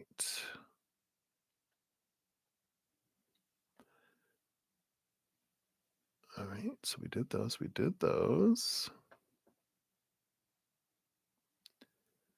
And going down here, down here, down here. Thank you guys for your patience. I just want to make sure I'm not missing anyone here. All right. So Kimbo Willy Wonka, you would love a Jenna reading. Absolutely. So let's take a look here. Oh, thank you so much. I love spirit. I love how spirit channels. So I love that. You got the 10 of Pentacles. 10 of Pentacles is this energy of relationship. It is this about abundance and fullness. You can see all the little people there. There's a partner and children and a dog, and here's grandpa, and there's a palace and fruitfulness. And I love how they have this with a tree trunk and all the timelines here, because there is this energy of legacy and coming in here specifically for you for this reading, and it just feels like you're contemplating, what is it that I want to do? Who do I want to be? Kind of feel like you're in this, I don't want to say stagnant place, but kind of a very still place. It hasn't reached stagnancy where, it's like water that's been sitting there too long. What's growing in that? But I feel like life has this kind of, you've reached a lot of um important points in your life, and you've accomplished things and you have things, and now you're just kinda going, "But what do I want? Like, what do I wanna be remembered for? What do I want my legacy to be? How do I want to impact the world? What footprints do I wanna leave on the world?" And I feel like you've done a lot for other people, and that's all these accomplishments, and you've helped people reach things and getting things, but now I feel like there's this next stage of, "All right, I deserve to do stuff for me now, and I like this." 10 of Pentacles is like the endings and beginnings of an outside world where you're a lot of things coming to fruition, and you're like, it's like a big harvest, and all the stuff's been harvested. Now you have these big open fields that are tilled and ready, but now you're like, what am I going to plant? What do I want to put in those?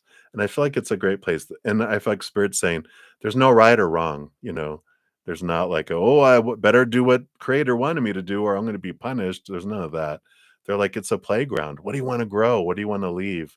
What do you want to harvest next? Plant, plant, plant. You've got fields and fields and fields that you can plant, but it's up to you, and there's no wrong choice.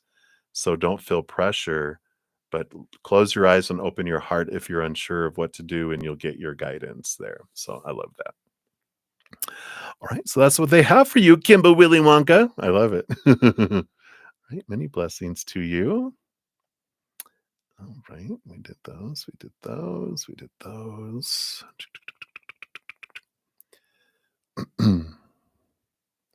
Okay, we did those. We did those. All right. All right. And Nova, thank you for your additional donation. I'll pop down there and we will do that one. And then we'll turn back to the free readings. I'm going to go to a different deck since these are shuffled for the free readings. But let's see what we got here. So thank you for your additional donation. So, what loving message do Spirit Guides and Kurt have? You're telling them how much you love and appreciate them. You're crying. Oh, I love that. Tears of joy of appreciation. Saying to Kurt and Spirit Guides that you want to hug them all. Yeah, and they definitely can feel that energetic hug, and they can give one too. Does he appreciate that you appreciate and acknowledge his awesome spiritual ways?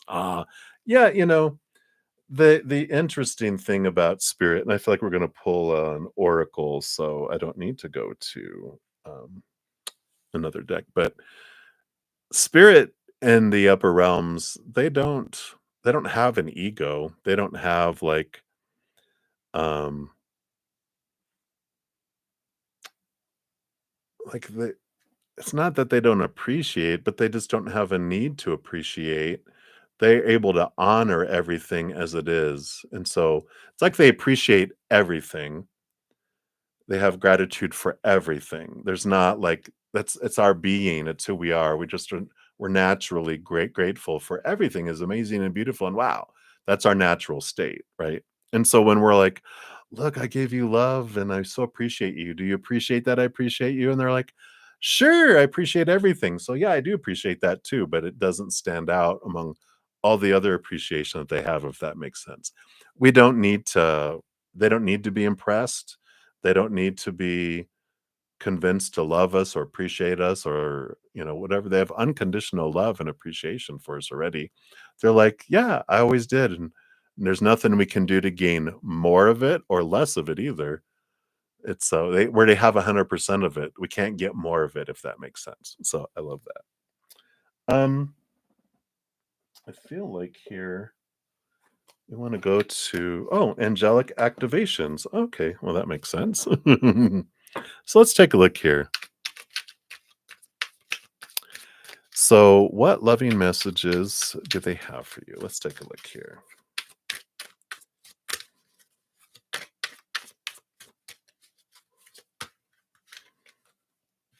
All right. What is this one? This is the one they want for you here. No. So you've got guardian angel. Beautiful, beautiful energy. And this is their message, and I'll read it to you here. But it starts off, you are not alone.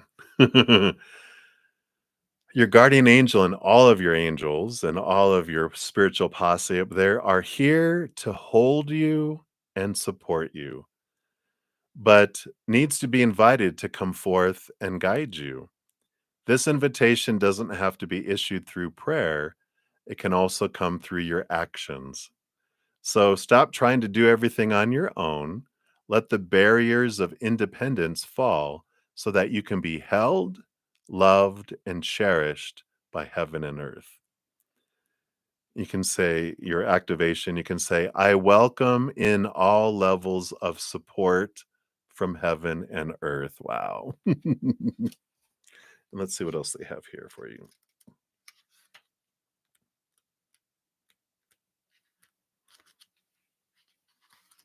Oh, there they were.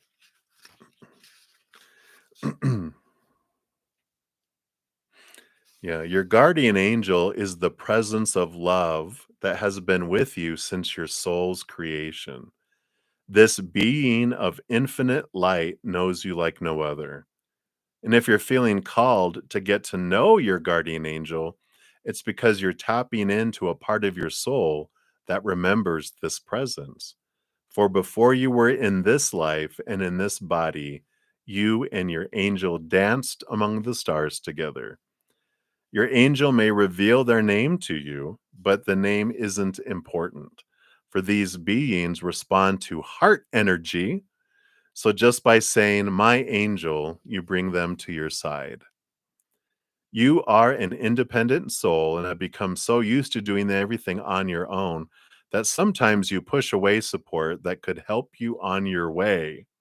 Sometimes you forget to ask for help until you reach rock bottom. Your angel is here to remind you you're not supposed to work yourself to the bone, mentally or physically. Learn this lesson so that you can release it forever. Companionship is there for you, and your angel would love to hear more from you.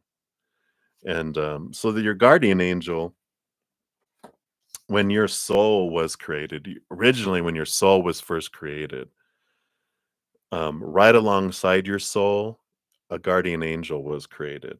We all have one guardian angel, and it was created. And who that is creator in the form of an angel that is going to be our best buddy for life. They were tied to us forever. And that's because creator, they wanted to have this cosmic mother, cosmic father relationship with us as a child. They wanted to have that with us. But they also wanted to have a buddy, best friend relationship with us too. And that's who our guardian angel is. It's the essence of the creator formed in this presence of this lower not high vibration as the creator, because otherwise they'd just join back and we wouldn't see them. They're slightly lower vibrational than creator, so they can interact with us, with our soul, but it's for life, and they've always been with us. So you have this extra special, close, that's like a part of you connected with you. It's like your conjoint twin. So I love that. And they're talking about all this love that's here. Yeah. Yeah, it's the energy. When we reach out and you can just feel like you're hugging them, it's energetic and they can feel all that as well as we feel theirs too. So I like that. Right? So that's what they have. Oh, let's get you a little healing angel card. Oh yeah. So they want you to know, just a reminder, destiny that says your destiny is to blossom, to shine, to transform to an even greater light. So it's all part of your growth and your transformation coming in. Okay. So that's what they have for you, my dear. So many blessings. They're giving you that love back, like the card said. So I love that for you. So hang in there. Be gentle with yourself there. All right. So continuing with the free readings, I think I'm just going to finish them all here. There's not too many left. So we'll get to everyone, hopefully here. So Phyllis, you'd like a reading. You'd like to know what your gifts are. All right, one of your gifts here. You have the Eight of Cups. You have this. This is about um, emotional transformation. It's about emotional transmutation. You have this knowledge and ability to help people transform emotions. In fact, just with people being in your energetic presence, people just naturally start to feel different, higher vibration. Your energy just helps their soul, their spirit transform those energies. And then that's just a natural gift that you have. It's your energy. You don't even do anything. You just, people love being in your presence because they feel calmer. It just changes stuff. And they're like, I don't know why. Even just people sitting next to you on the bus or the plane or whatever, they're like, huh, I feel different. And they don't know why, but it's your energy just naturally helps people. Now, you can expand upon that too, and you have a natural gift, both knowledge-wise. It's like you could be like you're a natural born counselor instead of a natural born killer. You're a natural born counselor. You're able to just know questions to ask, and you're able to like dive deep into people's souls to find the source of the angst, the source of the lower vibrational pain and whatever. But you're able to help people intuitively know what those things are. So you have this gift of helping people with their emotional transformations. And I like that for you. So just a little bit of a tidbit, one thing that you have. They're not going to give you all, but that's one thing you can look at it. And if that resonates, that can help as well. And it can even involve diving into past lives. Like there's a lot of different um, m- um, I can't think of the word. It's not modules. It's just different things that you can learn that help you with it, like learning how to access Akashic records and go into past life energy. You can understand some lower vibrational emotion energy that's influencing their life too, because there's a variety of different things that impact it. But as you intuitively go in, you'll be drawn to that. But you can strengthen all these gifts and accessing all these emotional points as well. So, wow, I love that. Definitely the world needs that there, fellas. All right. So many blessings to you.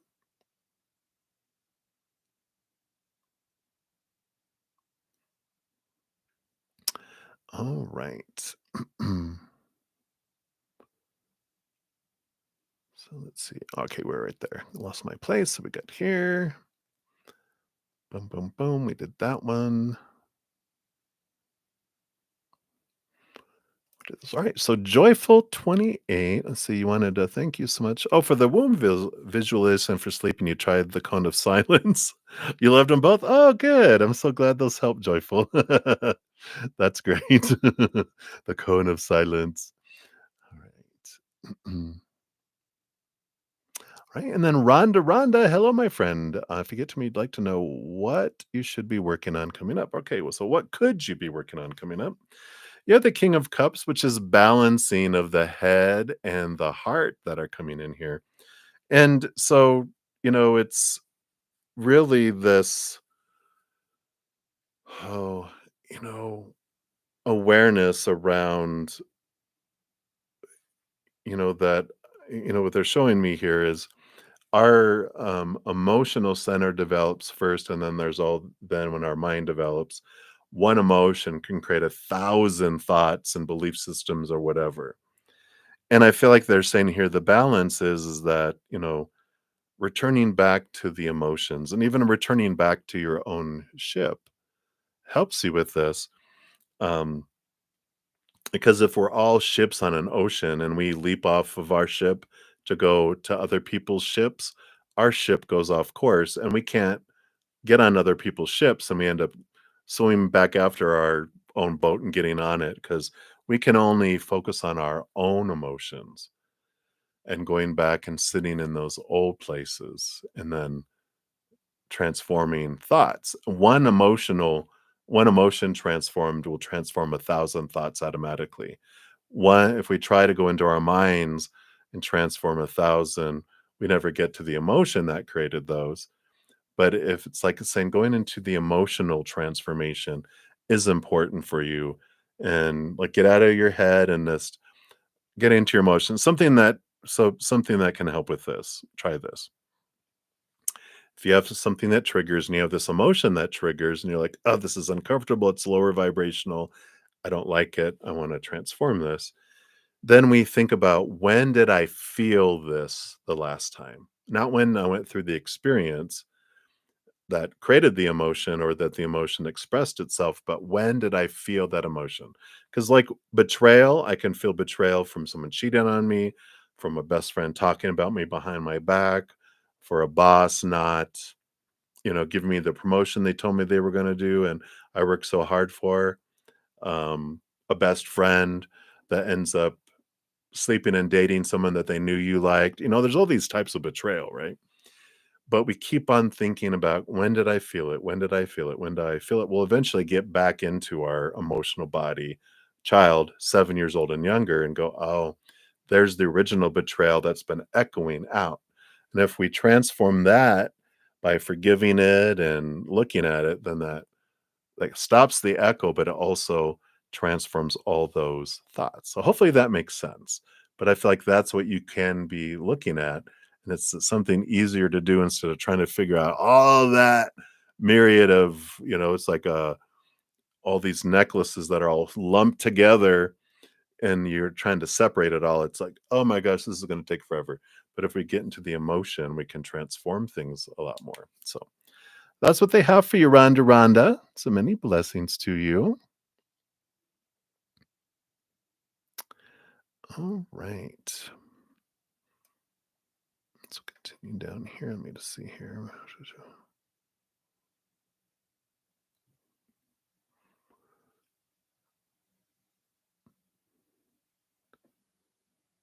All right.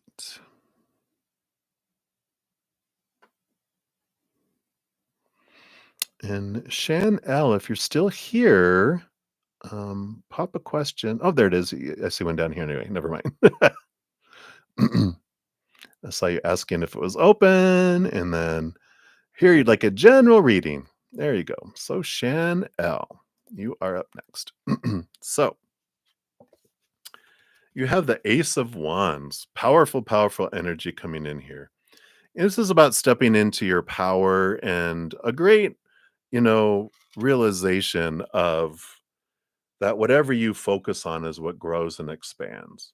And like we know it, but then we know like attracts like, but we're also taught so much growing up that, what are you supposed to focus on? Well, focus on what you don't have, focus on what you're missing, focus on what you're fearing will leave your life, focus on what you're afraid won't come into your life, or will come into your life, focus on what you hate, give all that attention. Okay.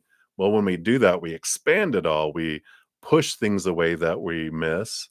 We push things away that we want because our energy is saying, I want to enjoy wanting, and if you give it to me, my wanting will stop. So please don't give it to me. And universe honors that energy. And so it doesn't bring it into us.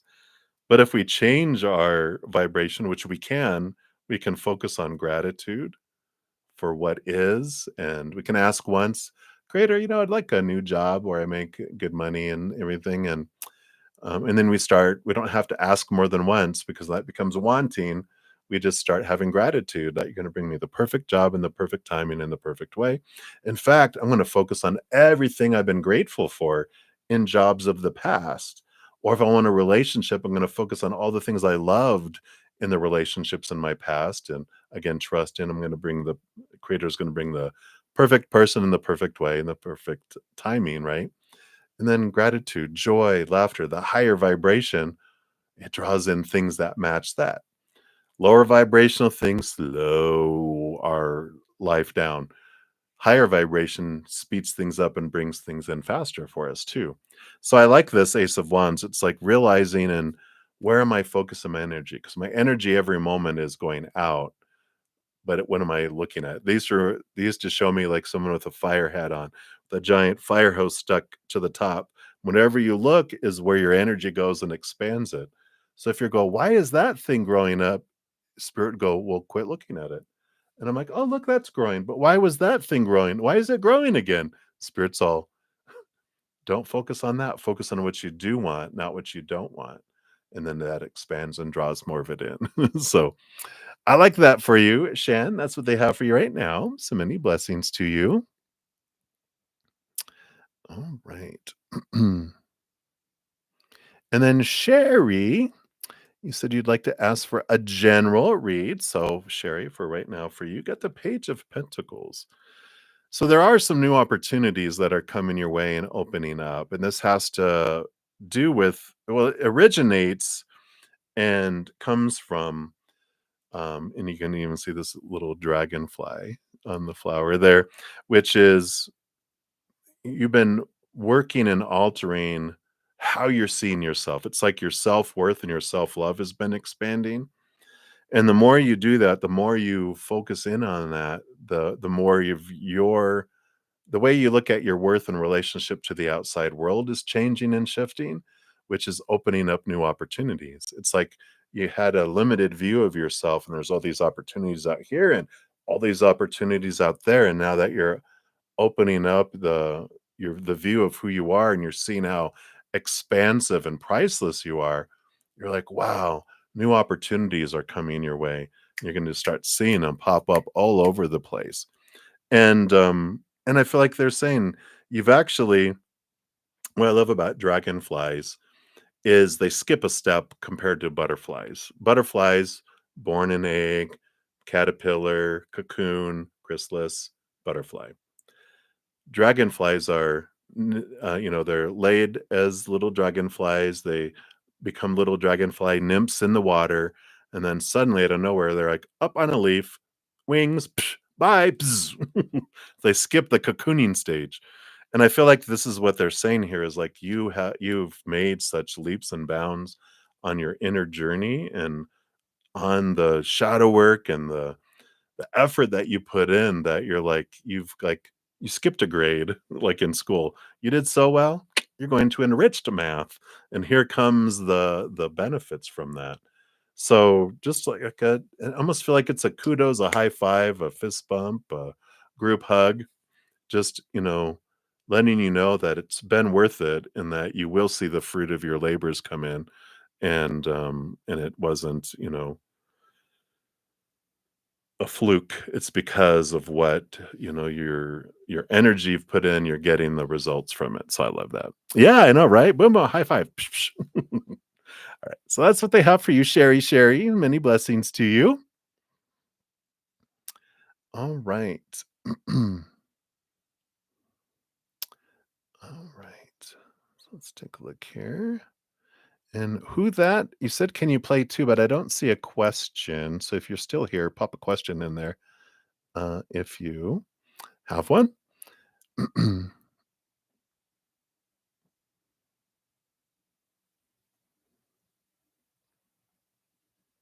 You're very welcome. And then you asked an additional question here, but I feel like that financial challenges and everything that just applies to everything that we just talked about here. Because with free readings, I do like one free reading per session, but I feel like that's all part of that anyway. Because that's Pentacles is new abundance, so that would be right in that wheelhouse. All right. So we did that. We did that. No, no, no, no. All right. Oops. Come on. There it goes. My mouse is acting weird. There we go. Okay, maybe there it goes. All right. So faith and love. Does C want to have a family with you? And if so, will it happen? All right, let's take a look here. The judgment card here is like your higher self calling you to a higher place. And, it's like this revival. It's this movement here. Um, two X's, double X's, double endings, double new beginnings.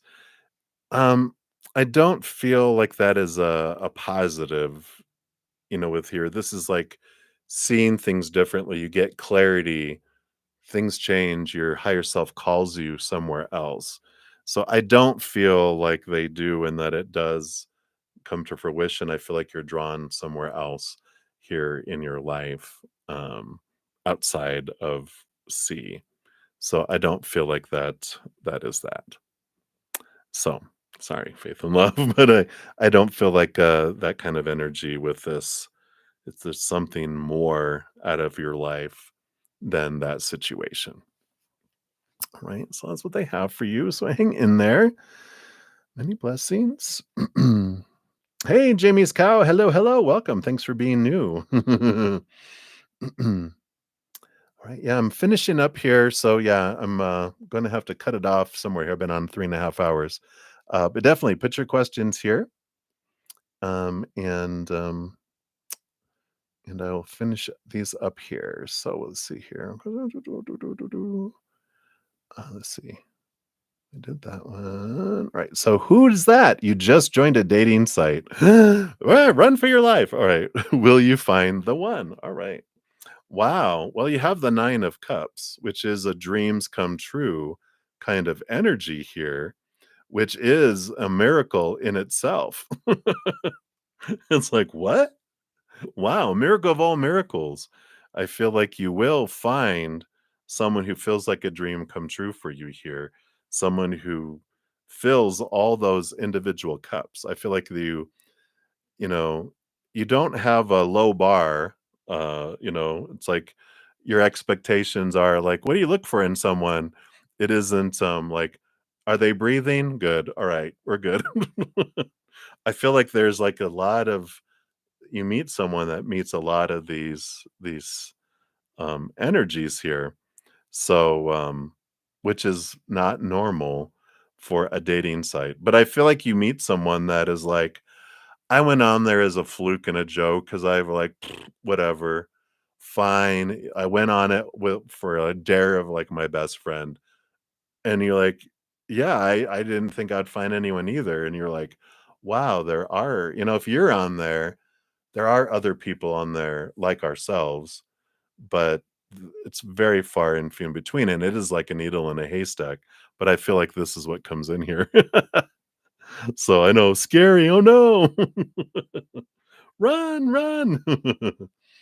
So timing, I'm not sure, but I feel like you eventually find someone who fills all the 9 cups up, and you're like, "Wow, who would have thunk?"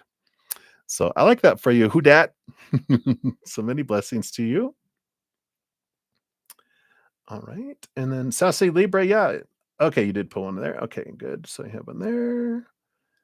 Doo-doo-doo. So Sassy Libra, who is pulling you into, let's say, who is pulling onto your energy and why? All right, let's take a look here. Who is impacting you, right? Let's take a look here. What's going on here? Well, you have the Chariot, which is a Cancer sign that's coming in here, someone that's very emotional. The Chariot, that's the underlying energy is, uh, you know, ruler ruled by the moon. So a lot of emotional energy. And I don't know if you're a Libra. I was gonna say if you have a Cancer moon, but I feel like it's I don't wanna feel like it's mutual, but what I'm feeling is that it has to do with, emotional energy. You're picking up energy, emotional energy from someone that feels like it's draining on you. They're picking up your energy too, but they can't influence your energy.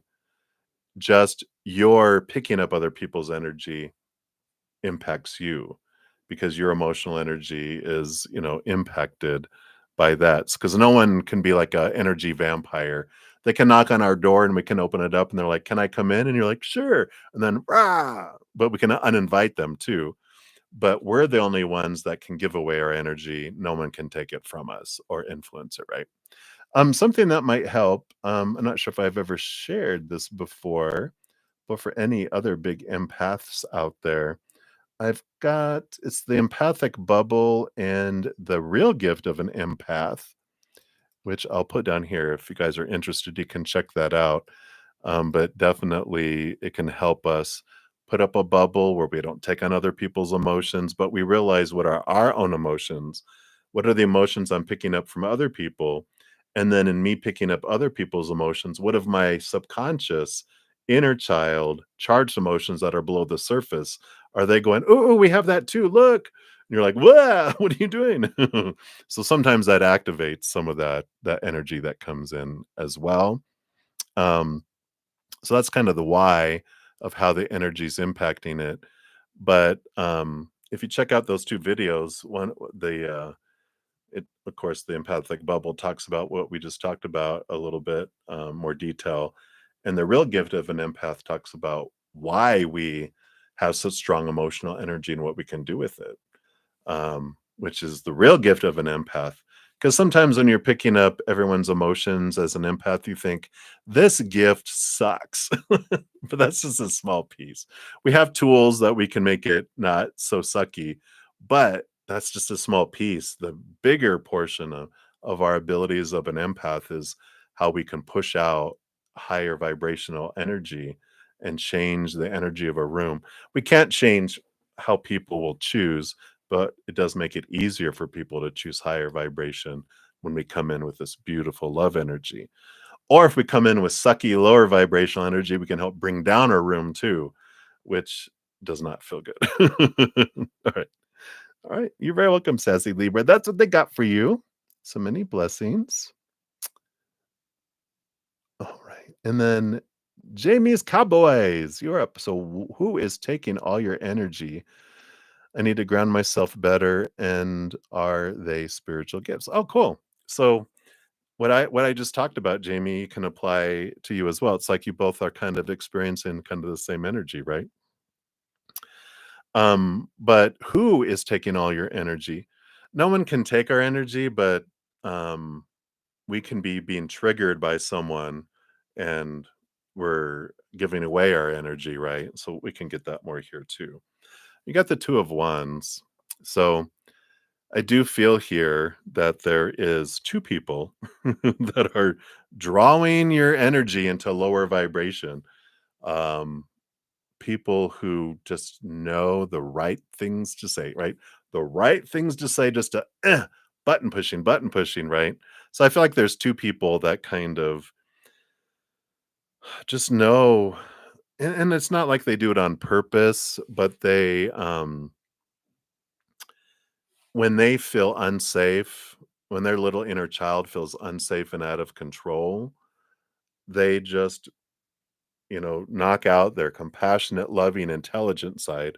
As I say, when humans are in fear, we do stupid shit, and so we do. We do lower vibrational stuff, and because we do whatever a little 2-year-old would wanna do to try to feel safe and in control again, which is unintelligent, unloving, uncompassionate things, right? And so when people do that, it triggers things within us, and if you watch those 2 videos, one of them, I feel what happened is when they act like a fool and do that, then that activates our inner child because our inner child goes, "Oh, stranger danger," which takes us into lower vibrational energy instead of higher vibration.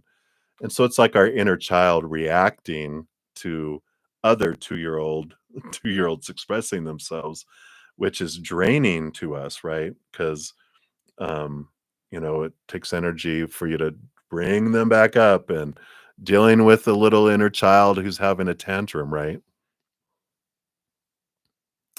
Yeah, right. um I don't know, do you want to talk to them? I don't, I really don't feel, Jamie, that they're that self-aware that they would be like that. You can feel it. You can feel what? I don't know, whatever.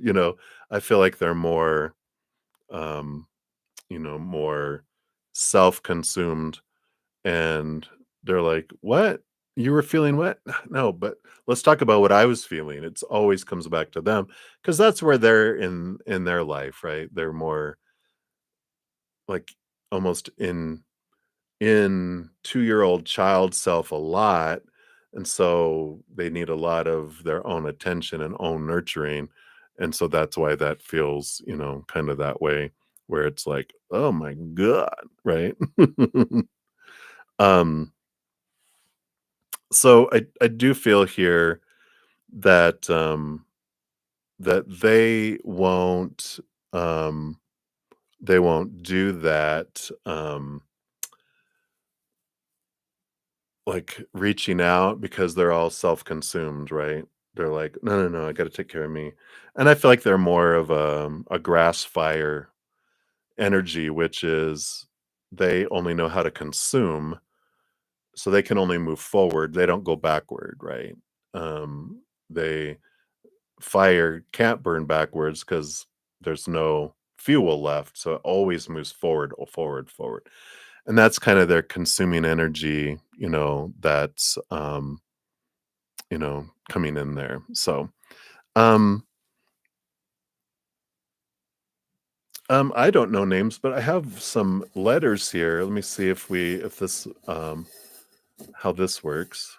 We'll pull, we'll pull two initials. We got an R and an A. If that Ra, the god of sun. Are they a Leo? But, yeah, those are the 2 that came through. R and A is what I picked out, if that resonates. Never did that before. That's fun. Alright. So that's what they have for you, Jamie? Let's see. A lot of duds. Yay, 9 of cups, yes. Okay. So did that again, we did that again, we did that again. Alright. All right. So I think that's everything. Phyllis, if you were earlier, I did complete all. So if you put something earlier, there is a reading out there for you. Let me see. So if you put your question out there earlier, your name sounds familiar. So, oh yeah, what your gifts are. Yeah. Yeah, we did that here. So you were probably about 30 minutes ago, maybe that. Um, so